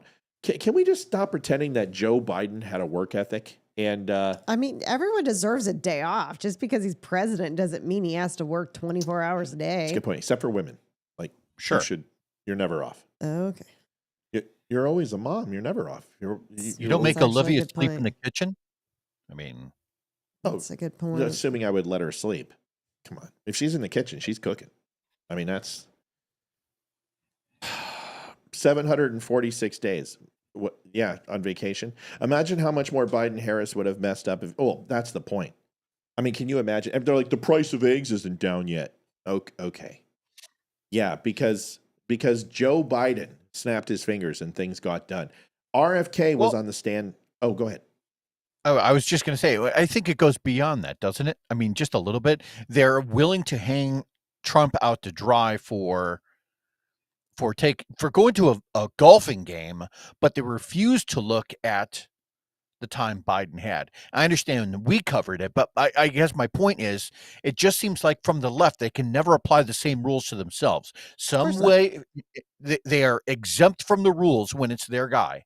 Right. Of course. I just never understood that. There's nothing he could do. Like Jesus could come down and Moses can come down from Mount Sinai and hand the tablets off to Donald Trump. And right. The 11 through 20 commandment. Folks, we have 10 new commandments for you. And people would be like, that sounds like Project 2025 to me. It doesn't matter what he does. It doesn't matter what he does. So why don't you just check out for 4 years, right?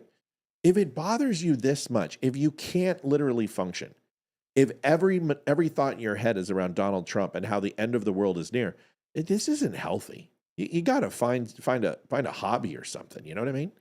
Right. Well, I think that's just the amount of information that is readily available because of these damn things, right? People always have it in front of them, so they're just saturated with information. And when they log into the only news, they get into their echo chambers. They never get out. And so the only thing they ever hear is hate, hate, hate, hate, hate. This is what he did wrong. This is why he hates you.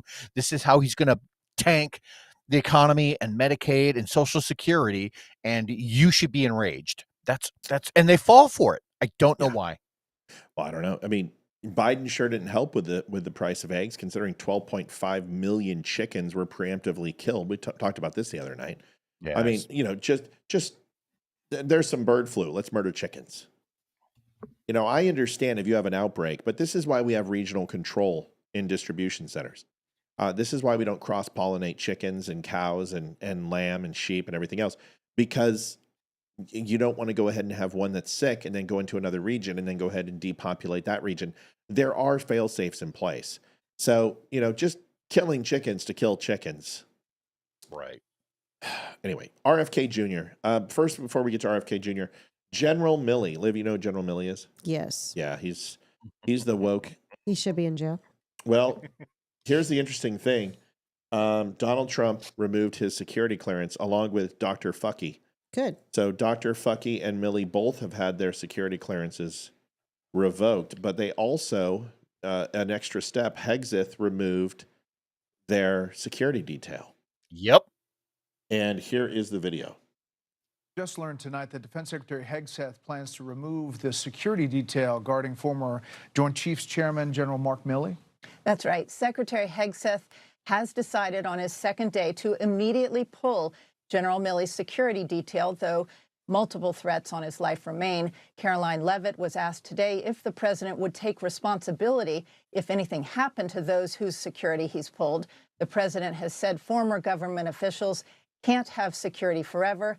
Hegseth also ordered a second Milley Army portrait removed from the Army halls and ordered the new acting inspector general to conduct a review board to potentially strip General Milley of a star in retirement for, quote, undermining the chain of command during President Donald Trump's first term.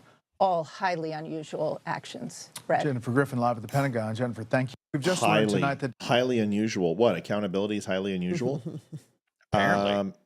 All intents and purpose, man, that guy committed treason in every sense of the word. Sorry. I don't have anything else to say. Leeroy, you're military. You have anything to say on this? I know Olivia may, but he go ahead. He negotiated with a foreign country without the permission of his superiors in a manner that was inappropriate. That is an offense in the UCMJ, and he should be held to the full account. Something else that I thought was interesting when they were talking about how he lost his security clearance. This is the same. If we were to be playing the leftist playbook, right? The whole reason Donald Trump has his 34 felony convictions, blah, blah, blah, blah, right? We can now look at General Milley and go, oh, this guy was so bad, he lost his security clearance. It's literally the same type of argument. I would love to see memes about that.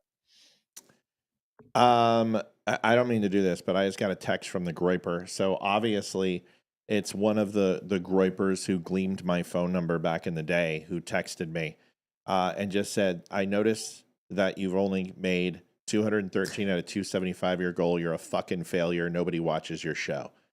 I haven't asked, but I would love just to fucking crush this motherfucker. So I'm just going to let the dummies do what the dummies do. And I'm going to let you speak for me. And if you want him to be right, that's your choice. If you want to go ahead and show him a few things, Merry fucking Christmas. I love the group. They're so jealous. They're so petty. Yes, they are. I mean, it's kind of Jewish the way you guys act sometimes. I'm just saying. I mean, you guys hate them so much. You kind of emulate. Well, you do. You get a little Jewy sometimes, and you know, I get a little germy sometimes, and I get a little whitey sometimes, and Leeroy gets a little blacky sometimes because he is African American. So here we go. Holy shit. Boy. Amy Stancombe, fentanyl is a curse on the world. Hopefully the partnerships with Jace saves lives. All street drugs are fake. Thank you, Amy. We love you. And you're always in our thoughts and prayers. If you guys don't know this, Jace went to the Maha event. RFK was on the stage tonight. Of course he watches. And of course he has my watch. And it just shows you he has my phone number. So, you know, and I got you on air. You can text me. That's fine. You can do that. Just let's see what the dummies do. I don't know. We'll see. Here's the thing is RFK. It was the trial of RFK Jr. today. And do you not like your headphones? They're hurting real bad tonight. Didn't you take them out? I did, but they're hurting. Okay, well, maybe we go back to your old ones. Yeah. So RFK was on, okay, little Ethy watched this. Mm-hmm. Little Ethan, and watched RFK get lambasted as, so can we do an example, Leeroy? And I don't want you to get offended when I do this, but you're going to be RFK. So I want you to talk like, you know, okay, so you get to be RFK. I'll try. I want you to talk. It's really, all you got to do is talk like this. I'll give it a whirl. Okay, so you give it a whirl, and I'm going to be the esteemed senator from Oregon, okay? Okay. Hey. There it is. That's good. Okay, so here, let me do this. Mr. RFK Jr., I assume that's your name, sir. Yes. Thank you so much. Yeah. Okay. I'm reclaiming my time. Is that all right with you, Mister? I'm reclaiming my time. No, sir. No, sir. I'm reclaiming my time. Sit there. No, and be quiet. I'm gonna fucking back into the left, just like your uncle. You just sit there and shut up. Shut up, sir. Shut. Okay. I'm gonna mute your mic. All right. So now I'm gonna go ahead and get an answer to one of my questions here. So when did you decide to stop beating your wife? I never beat my wife. Oh, so you stopped? You stopped beating your wife. Is that what you're trying to say? You were a spousal abuser, Mr. Kennedy? You beat your wife? What the hell is going on here? You know what's going on. You're a vaccine denier and a wife beater, aren't you, Mr. Kent? Say it. I want you to say it. I want you to say the words that you will beat no women when you become HHS secretary. Say the words. I beat your wife. I don't want to hear it. I don't want to hear it. You shut your mouth when you're talking to me. When I want your opinion, I'll give it to you. When I want your opinion, AOC will give it to you. Shut the front door. You shut the front door when you're talking to me. Oh. Bobby Richardson, 103. Bobby. Eat dirt, troll. That a girl, Bobby. God love her. Let him know. God love that woman. I've got one more question. Do you believe that vaccines? I don't appreciate your sarcasm, Mr. Kennedy. I understand your family's full of drunks and they tend to get shot.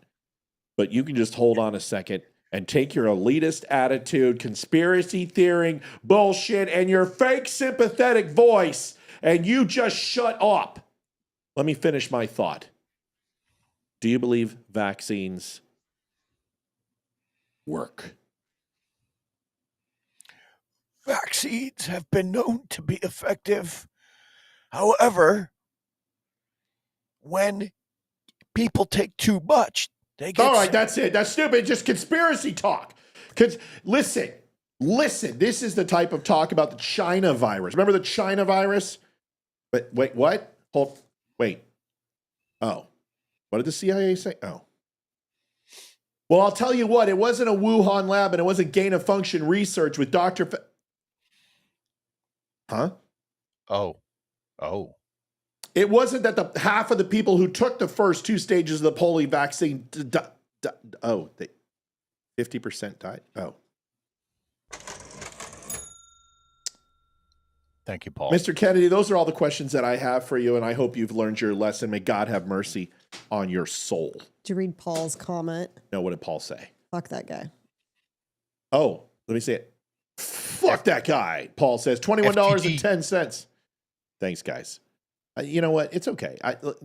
You guys, I love you. You don't have to. I just love shutting people down. Shut the front door. That is what it was like. And it was very much like that. What was Ethan saying? He's like, Dad, those mother bleepers. I want to say some words right now. Should we get him in here? That I can't say. Here's the video. I'm asking about fees from suing drug companies. Will you agree not to do that? You're asking me to not sue drug companies, no, and I'm not going to agree to that, drug Senator. Companies as much as you want. I'm not going to agree to not sue drug companies or anybody. So let's do a quick count here of how, as Secretary of HHS, if you get confirmed, you could influence every one of those lawsuits. Well, let me start the list. You could publish your anti-vaccine conspiracies, but this time on U.S. government letterhead, something a jury might be impressed by. You could appoint people to the CDC vaccine panel who share your anti-vax views. Yeah, go ahead. So I have a legitimate question from the perspective of Elizabeth Warren, right? From the Democrat side of the House, aren't they all about like inflicting as much financial damage to companies and corporations?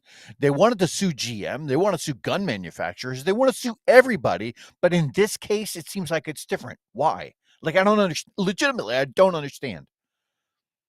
Legitimately, I can't figure out what's wrong with your window. Okay. Because when it comes to this, the drug manufacturers are the ones that are paying off the liberals. Look at Pfizer and Moderna. Look at who they donated to. They didn't donate to Republicans. So Big Pharma is completely in liberals' pockets. They sit here and play this game of, oh, we care about drug prices and health. They don't do anything about drug prices. They had the House and the Senate. They didn't do shit. All they did was allow Donald Trump's 37 or 87 different medications along with diabetes, insulin, and capped insulin. And all Biden did was let it expire and renamed it the Biden freaking Insulin Prescription Act or whatever. This is they are big pharma. They've always been big pharma. Keep up the great work, Keith Baker says. Keith. Suck it, you groiper biznatch. My dummies love this show, and there's a reason why. Listen to the rest of this. It's ridiculous. Pocahontas she was one of the easy ones. Wait till I get to the guy from Oregon. Let them do your dirty work. You could tell the CDC vaccine panel to remove a particular vaccine from the vaccine schedule. You could remove vaccines from special compensation programs, which would open up manufacturers to mass torts. You could make more injuries eligible for compensation, even if there is no causal evidence. You could change vaccine court processes to make it easier to bring junk lawsuits. You could turn over FDA data to your friends at the law firm, and they could use it however it benefited them. You could change vaccine labeling. You could change vaccine information rules. You could change which claims are compensated in the vaccine. And if I was going to go back and go to college and get a job, I could claim I was a Native American and had 1,024th Native American in me to go ahead and use cultural appropriation to gain advantage. Wow. All of these things are on the table. Isn't that funny? There's the rest. Injury compensation program. There's a lot of ways that you can influence those future lawsuits and pending lawsuits while you are Secretary of HHS. And I'm asking you to commit right now that you will not take a financial stake in every one of those lawsuits, so that what you do as Secretary will also benefit you financially down the line. I'll comply with all the ethical guidelines. That's not the question. You have said You're asking me, Senator, you're asking. This is where I'd be like, listen, I don't know how many, you're not the only one talking. Hold on. Yeah, you can't. Why do you play games with these people? Why don't you hit them where they bleed? Okay. Right. I'm going to do that in a second. Leeroy, go ahead. But I have something to show you guys that's going to go ahead and take a leg out from these pricks. Go ahead, buddy. She makes it sound like that if he sues them, that it's a personal lawsuit, not necessarily from his position as a representative of the government. So all of the money, she's making it sound like any lawsuits that happen, that somehow he is going to personally pocket that money rather than money be circulated back into the government. I don't understand that argument, and she's making it seem very slimy. This is so dishonest. But what does she think? It's for Ukraine? What do you think? This is Ukraine? A big pharma is a money laundering operation? No, it couldn't be. But condoms in Gaza, yeah, that sounds. Listen, you could take care of Gene Simmons and Wilt Chamberlain for $50 million fucking dollars in condoms. Give me a break. Gazans, I don't think most of them have had their dicks blown off, from what I've heard. Liv, any thoughts on the way he's being treated here? They're all being treated the same way, and I think it's disgraceful. And I mean, they are just. None of them should be senators. I think they're all childish, and they're acting like they're freaking. You know what they're acting like? The kids I nanny for. Right. The 3-year-old gets so jealous when I read a book to the little one. When I choose his book first because he asked me first, she'll grab the book and throw it across the room. And then when I tell her to go pick it up, she'll cry. That's how they're freaking acting. They're acting like freaking toddlers, throwing temper tantrums because they didn't get their way. Well, they all need to go into a timeout is what they need. Somebody's saying, what happened to Leeroy's mic? Nothing? Nothing. We can hear. You guys should be able to hear him. Here's the rest of this, and then I have another one to show you. $20. John Francis donated 20. John, thank you. Remember, the Groiper said we wouldn't hit budget today because nobody watches the show. I would love to get this jerk to eat crow. Here's the rest of this, and then I have another video to show you. I'm going to show you the money that they actually got. You mean not to sue vaccine pharmaceutical companies? Yeah, you are. That's exactly right, Senator. I agree. My question is exactly My question is Secretary of HHS, Robert Kennedy will have the power to undercut vaccines and vaccine manufacturing across our country. And for all of his talk about follow the science and his promise that he won't interfere with those of us who want to vaccinate his kids, the bottom line is the same. Kennedy can kill off access to vaccines and make millions of dollars while he does it. Kids might die, but Robert Kennedy can keep cashing in. I would just love to be there. Hold on. Vaccines. I support the childhood schedule. I will do that. The only thing I want is good science, and that's it. How about then say you won't make money off what you do as Secretary of HHS? Sure. Yeah. Hold on. Let's let Olivia go because she wanted to chime in. I would just, every single time they said something stupid, if I was up there, I just freaking eye roll them. Okay, whatever. Great. Okay. I would just be like, I didn't know we were going to have an ethics conversation. Can we go into? Thank you, Victoria Roberts, and you Victoria. let them have it, Victoria. You tell them, Victoria. You tell them. You tell that big nasty groiper. Victoria, I would give you a hug. That was very generous. Thank you, Victoria. I do more than that. Much. Short hair or no, Victoria. I got you. I remember. I know these things. Matthew can be bought. I can totally. I'm for sale. Listen. Once again, how dare these criminals who have put us $36 trillion in debt, generations of politicians, sit here and lecture us about making money in Washington? Give me a break. It is one of the most inauthentic tropes that I've ever heard. And Elizabeth Warren, here, you know what? Let's just do it. Does anyone know how much Elizabeth Warren, how much she's worth? I'm asking 55 about million. fees. Why don't you look it up and find out? Because I'm going to show you Let's this. find out. Here is a video. Thank you, Curtis. Thank you, Curtis. Appreciate you, Curtis. You tell that nasty groiper. Just Do I because need to look up Pocahontas or Elizabeth Warren? Elizabeth Just, Warren. you know. Elizabeth Warren. Here is here's the video. Now this is. Listen to this. And did you decide to sell out? My question is exactly when did you decide to sell out your life's work and values to get this position? There it is. Oh my Do you still beat your wife? Do you still beat your wife? There's no answer. Yes. Oh, you do? You still beat her? No. Oh, you stopped? It's the same question. It is a closed-ended trap. So when did you decide to go ahead and sell out? Are you kidding me? Where do these people get the nerve? Senator, I agree with President Trump that every abortion is a tragedy. So what you're telling us, just to be clear, because my time is limited, is that regardless of what you believe, regardless of what values you have, if President Trump tells you to do something, you're going to do it. You said just now the discussion about mifepristone. Oh, he's asked me to study the safety of it.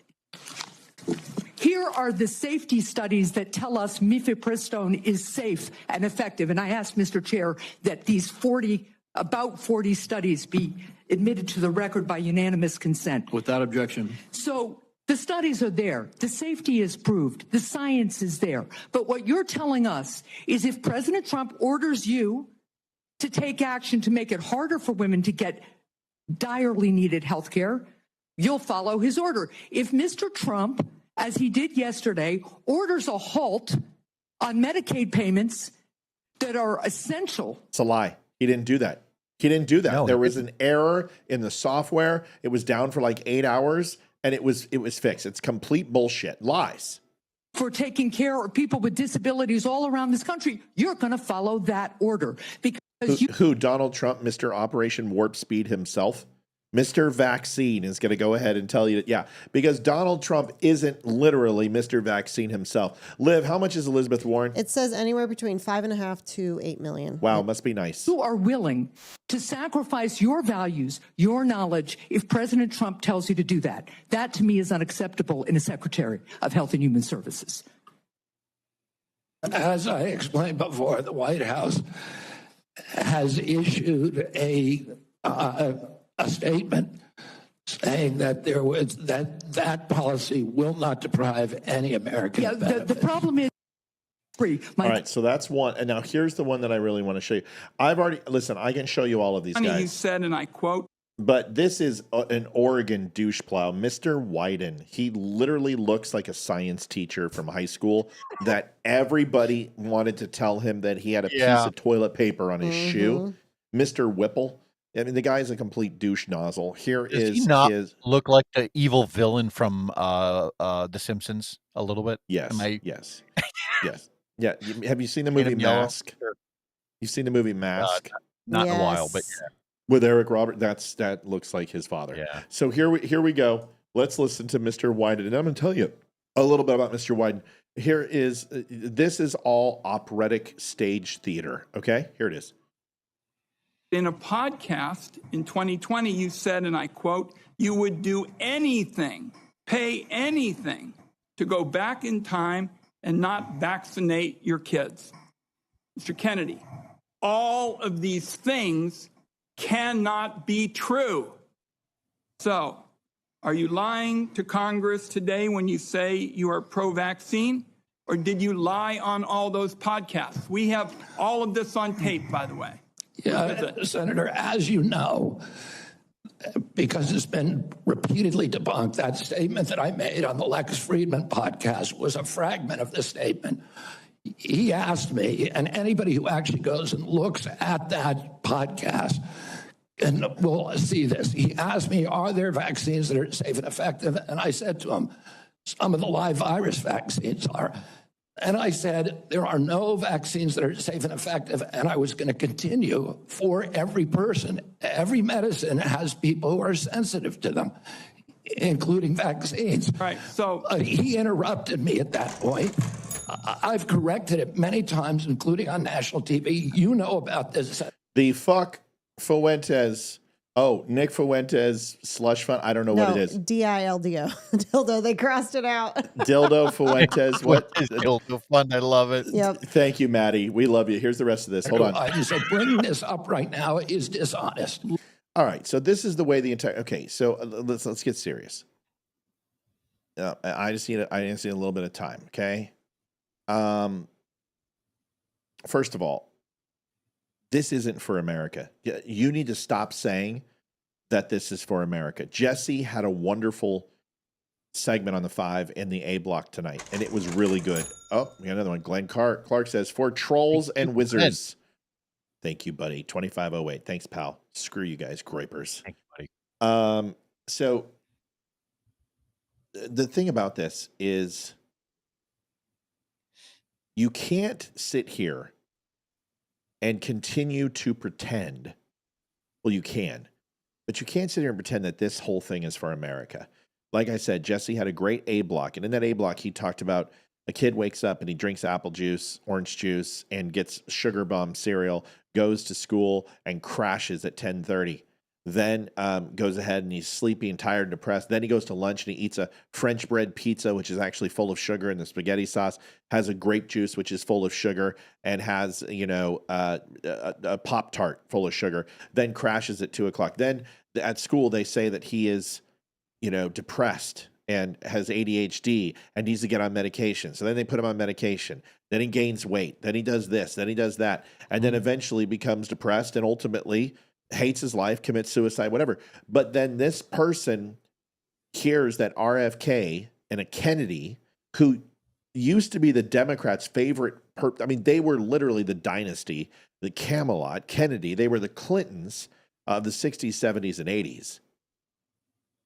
And they go to listen to Robert Kennedy Jr., and all they hear is these loudmouth senators exploding and verbal diarrhea all over him.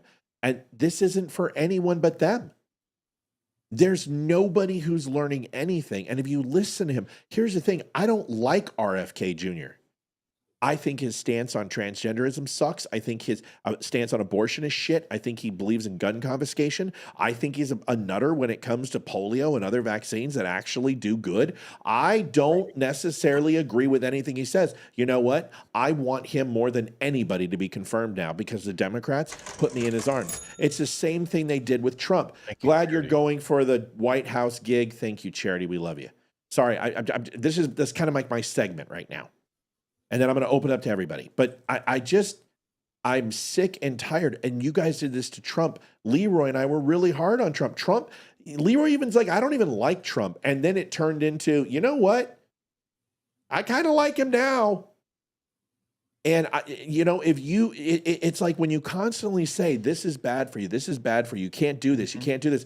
And you're watching and listening and go, maybe they're the people who are the poisonous ones. So here you go. This is for you, Mr. Whipple. I want to. Which he has a lisp, by the way. Suzanne. I fell asleep. I must have missed the good stuff. Suzanne. Thank you, Suzanne. Who has a lisp? Mr. Wyden or Senator Wyden. No, Mr. Whipple. So whatever his name is. Here's Mr. Whipple, the good Charmin man. Here's his picture if you don't know who he is. This is him. And here's his photo. And I'm going to go and show you his FEC filings report. I also looked up Elizabeth Warren. I looked up Blumenthal. I looked up all of them. And every single Democrat is big pharma, including Elizabeth Warren, who has taken hundreds of thousands of dollars in big pharma. I believe she was second. Do you want to know who was first? Clinton's. Nope. Biden. Oh, my God. JD Stillwell. Thank you, JD. Thank you so much, guys. We really appreciate it. Blank with dumb show. You get what is that? Fuck with dumb show, you get the dummies. It crosses any bad words. No, I know. out. That's why I need you to. That's why I need you to tell us. Fuck with the dumb show, you get the dummies. No, man, I don't know, Groiper. But here's the thing. This is Mr. Whipple's donations. FEC filings: 225,000 construction, 43 for defense, energy and natural resources, almost $700,000, and $2.9 million finance and insurance and real estate, and $1.5 million in donations to health. This is Mr. Whipple's bank account, FEC filings. You can find it at fec.org. So here is this guy destroying RFK's reputation. Not that RFK hasn't done damage himself. And all it's doing is making me love him, a liberal. He's not a blue collar. He is absolutely a liberal activist. He is. RFK is not a conservative. But he is so sick and tired of what I'm so sick and tired of, and everybody is so sick and tired of, are these unbelievable, hypocritical elites sitting on the Hill and telling us while they pee on us that it's raining. I'm done. So more power to RFK. Tulsi Gabbard, I'm still completely not okay with. Is that the quarterly thing you just looked at? No, that's annual. Okay. No, that was lifetime. The quarterly numbers were to the right. So that's lifetime, 1.5 million. So don't sit here and tell me that these people are ethical. Leeroy, go ahead, then Olivia. Well, the rate at which everyone is attacking RFK Jr., again, I mean, obviously the money is the main factor there, with everyone already in bed with Big Pharma and him, whose entire campaign has been one of, hey, we're going to hold him accountable, right? And again, I made this point earlier where Democrats love to at least threaten to sue corporations, right? Whether or not it's the gun industry, whether or not it is the auto industry or the energy industry.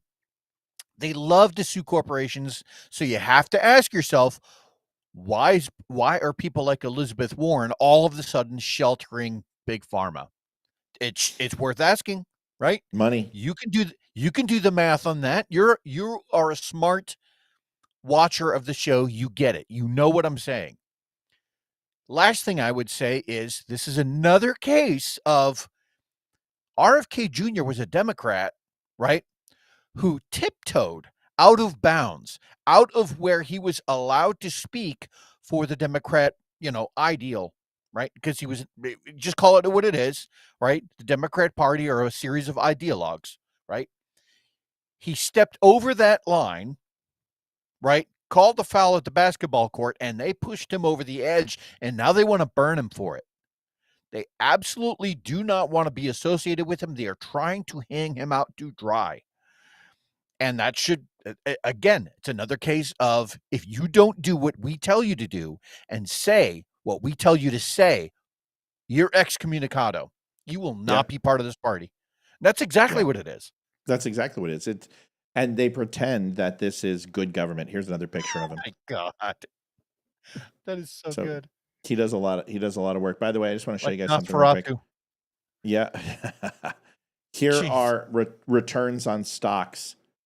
Brian Higgins, 238%. Mark Green, David Rouser, Seth Moulton, Ron Wyden, 78% on his stock returns. John Rutherford, Blumenthal, Nancy Pelosi, Pete Sessions, Dan Sullivan. Look at all the blue. Look at all the red. They're all crooks. They're all crooks. Marjorie Taylor Greene, Mitch McConnell, Tommy Tuberville. They're all scumbags. They use insider trading. They get insider trading stock tips. If Leeroy and I use the information that we had in the military for some of the weapon systems and the companies doing that, we could have been multi-billionaires. But we also went to jail for the rest of our lives in Leavenworth because we signed NDAs and we signed agreements where we would not do this. And we were barred from investing in defense companies. We can't do it. So why is it that senators and state legislatures and these crooks can do it, but hardworking average military men and women can't? Is because the elite want one thing. They want control through the power and the votes. And it's always the same thing. I don't have anything else tonight. That is my final. Olivia, you have been awesome tonight, controlling all the donations. Are we behind still, or are we all caught up? We're caught up. Yeah. Can I add my 2 cents on that? I would love to hear it. Yes. Yeah. Everything they do backfires. Anytime if they would just leave it alone, not a lot of people would notice. But what they do is they bring attention to it. Mm-hmm. And everyone sees it. Just like last summer with the country song. Yep. The Try It in a Small Town. Yep. Yeah. I had never even heard of it. Yeah. I don't think half of America had heard of that. And then you've got people who hate country music and have never listened to him, had no idea who he was as an artist, and now they're listening to it. It backfires. The other thing is, if you really want to know who has shit on the Democratic Party and who they don't want to have any type of power, is the people they go after the hardest. Yep. That's true. And they went after, RFK couldn't get a word in. All day long. Could not get a word in. Look at Donald Trump. He's got the most, and they don't want him in power. 94 indictments. Look at that. Right. Anyone that they don't want in power, they're going to go after hard. And if you actually just look at the ones that they freak out over, those are the ones you really want in. Those are the ones you really want to get in because they don't want them in for a specific reason. Yeah. And he was a Democrat. He was part of the party. So that's why they're riding him so hard. Yep. And anytime the liberals freak out over somebody, I'm going to be like gung ho. Yep, I'm for that person. Yeah, that's much it. That should be the litmus test. Is that when they attack somebody, that's the person you should go for. There's a final video I have. This is final thoughts on this video. It's Joy Reid. She said that the comparison to Donald Trump and Hitler, the comparisons are undeniable. Again. No, she didn't beat around the bush. She came out and said it this time. She did a full 3-minute segment. Watch this, and then I want your opinions, and then we're going to go. By the way, for the people who donated $734, JD Stillwell said it best. It said $700 just for poking the bear. That's exactly right. You guys, gripers are stupid. Matt, did you get anything on those pics I sent you? Thomas, I haven't had a chance to look. I've been very, very busy, buddy. I'm trying, but I have not had a chance. Thomas, I apologize. I'll see if I can look tonight. FAFO dummy style. Here we go. That's good. Listen to this. 80 years ago today, Stalin's Red Army walked through the gates of Auschwitz and uncovered the true inhumanity and Pam Bondi just got confirmed and forwarded. Evil of the Nazi regime. Millions of men, women, and children murdered, thousands more starved, beaten, humiliated, and robbed of their dignity. The extermination of Jewish people, Poles, Roma, Soviet prisoners of war. Wait a second. She got advanced. Wait, I thought she already got Senate committee advances. Oh, so now they're waiting for a Senate vote. She's going to get advanced. People and others was no secret. It happened in broad daylight. But how did Hitler do it? Well, with the support of millions of ordinary Germans who just wanted Germany to be great again, and business leaders who initially thought they could control him, plus a cadre of devout political allies willing to do whatever he said for the sake of power. A new piece by The Atlantic lays out how Hitler ended a German democracy and installed a dictatorship with blinding speed and entirely constitutional measures. In that period, Hitler emerged. What does that say about a democracy? How far away is it from socialism? Emboldened after being imprisoned for staging a coup. His rage and xenophobia gained followers after the financial ruin of World War I and the Great Depression, and helped get him selected as chancellor. Once in power, he moved with shock and awe, imprisoning his liberal opposition, abolishing states' rights, and imposing bans on left-wing newspapers. He fueled German public outrage by blaming European Jews for Germany's problems. Notably, he and his Minister of Public Enlightenment and Propaganda, Joseph Goebbels, launched a massive propaganda campaign that labeled Jews as carriers of deadly diseases and violent terrorists. Defeating the Jews of Europe, who they viewed as subhuman, was a question of good conquering evil, which conditioned millions of Germans to celebrate Hitler and turn a blind eye to his brutality. If that sounds vaguely familiar, that's because it is. Similarities to what happened in Germany and what's happening now in America are just undeniable. History may not repeat verbatim, but it sure does rhyme. Trump and Stephen Miller, his former director of speechwriting, depict non-white immigrants as carriers of deadly diseases who are violent terrorists. Trump was returned to the presidency after staging a coup and has exerted control of media or social media in order to parrot anti-immigrant vitriol and openly hateful anti-LGBTQ language, which is what Meta just did. And then there are the business leaders who pay him, fund him, and think they can control him. I'm sorry. He staged a what? A coup? Okay, sure. Great. Now, the big difference between Nazi Germany and America, well, there's lots of them, but the first one is the Jews in Germany were German citizens. We are getting illegal people out. They are not American citizens. They don't have the right to be here anyway, which means the Constitution doesn't cover them. They're not an American citizen. Get out and come here legally. They have no rights on our soil because they are a criminal. Get them out. There is absolutely so undeniable. The interesting thing is that they are susceptible to our laws, though, the moment they step foot on soil. F them in the b-hole, those Groypers 2110. It looks like Groypers pissed people off. If you don't know, they insulted our fundraising because we were like $100 short, like we always are, at like 8:30, but it always ends up being $300 or $400. Well, this guy texted me after we banned him and, said our show is a failure, nobody watches, and yeah, 755 later. Leeroy, your thoughts on this? Because we talked about this last night, you and I, so would like to get your opinion on it. Maybe expanding on it. I write segments like this on the side all the time, and it's just so that I can go back and refer to them later. This goes back to the binder comment that we were talking about the other day with the White House secretary, the press secretary. Here's the thing. She makes a very compelling argument if you do not know what's going on. Okay. When she starts trying to draw the connections between Donald Trump and fascism, what she's doing is not presenting all of the facts. She is using selective facts, right, in order to make those connections. The actual common tissue between fascism And socialism, or what the Democrats want, is far closer. And we've seen that. We've seen how the Democrats love to be able to tell big corporations what to do, unless it's big pharma. We know that they want to give health care to everyone. We know that they want to increase the tax burden on everyone, and that they want to set price controls for everyone. Those are all notable characteristics of fascism, and you can look that up. So when she's giving you all of these things, right, she's cherry picking this data in a very selective way. And I would go so far as to say that when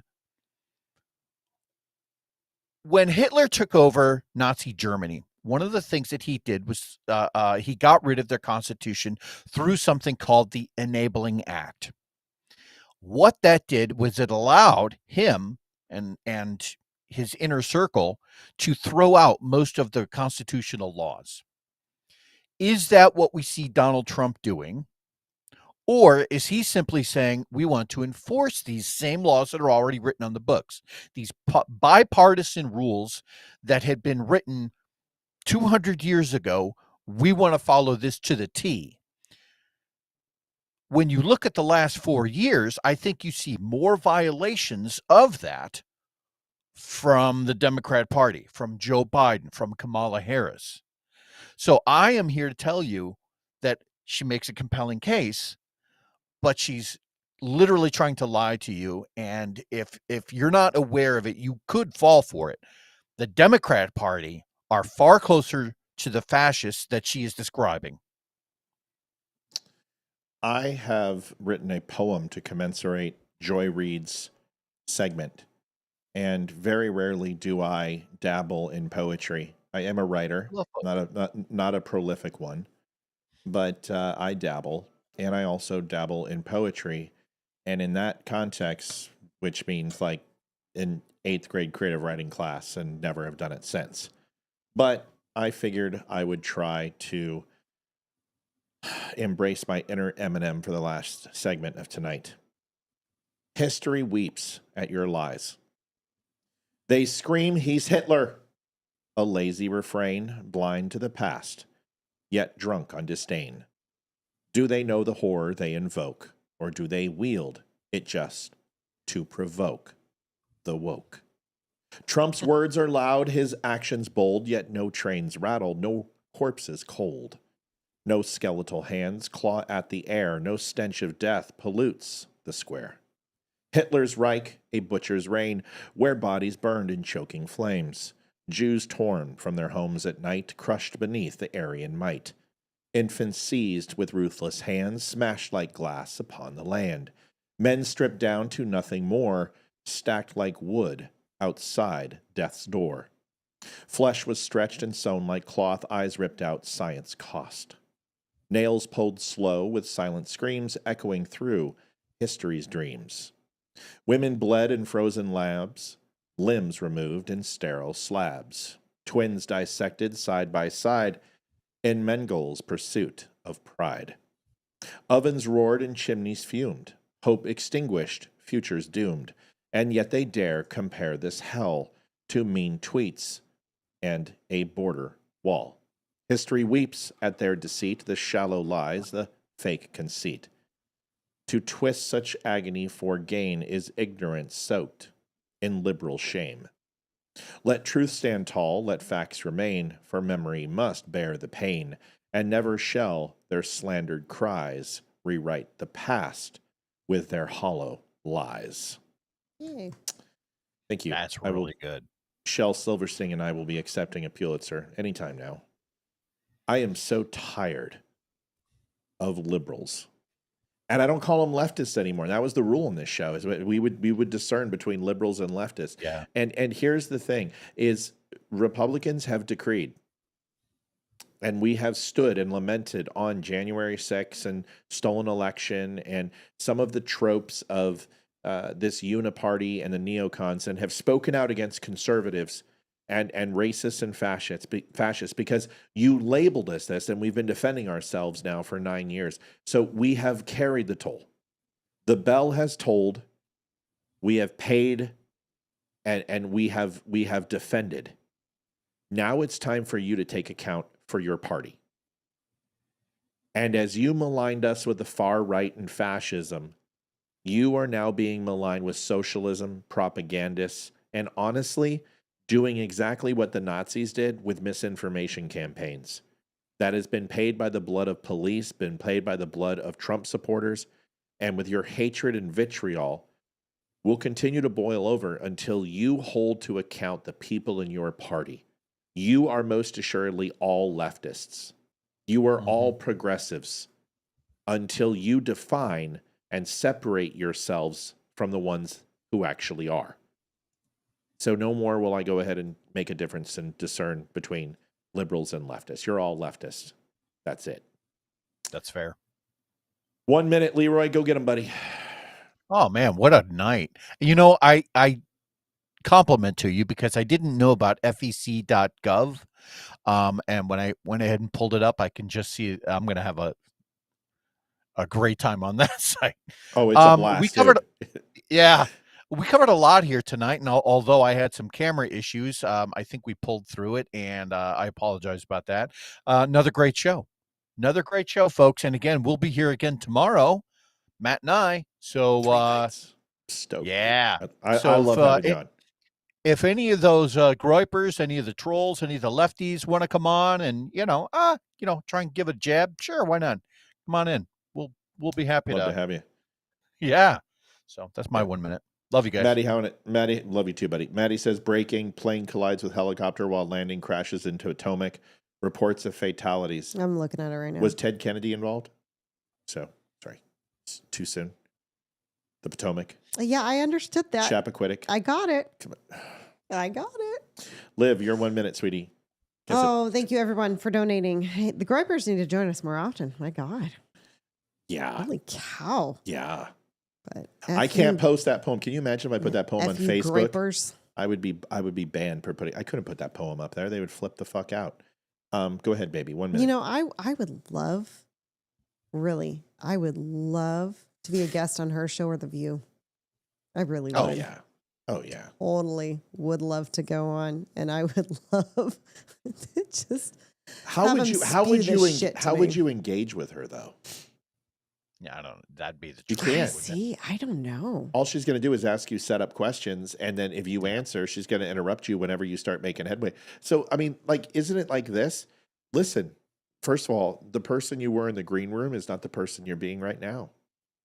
You've changed. Why?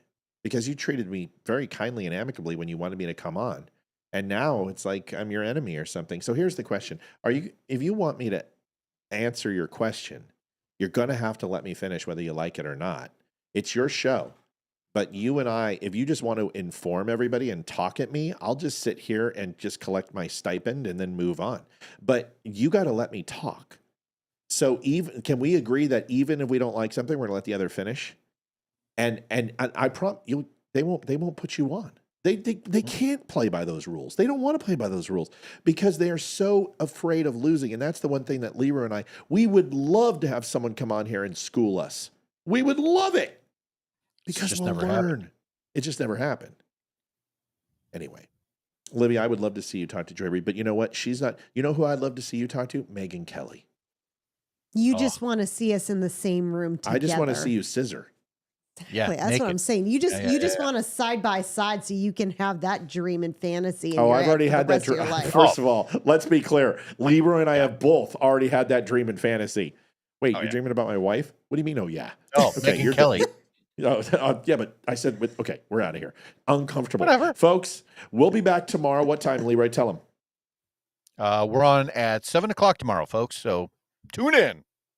Everybody wants to know why Olivia's not in the middle because everyone said that I had to be in the middle, so I switched the cameras. No, it's when Amy is on. When Amy is on, you have to be in the middle. But when Leeroy's on, I have to be in the middle because... Does that make everyone fucking happy? Yes, that would make everyone happy. Good night, everybody. I am prettier than you Good night, both. folks. Thanks for all the donations. And we I've love got you. better hair than Leeroy. Yeah, you do. I just muted her. Good night, everybody. We love you. Thanks for watching the Donut Friendly Show. See you tomorrow, 7:00. Night. Good night, folks. See ya. Adjusting transmitter output. This is the Don't Unfriend Me Show with your hosts, Matt, Leeroy, Amy, and Olivia. Geopolitics, military analysis, and election coverage. Coming to you live on all major social media channels at The DUM Show. Yeah, I don't think they're going to work. They started hurting a little bit last night. Honest, direct, unfiltered. They wouldn't fit We in can properly agree, today. we can disagree. Just don't unfriend me.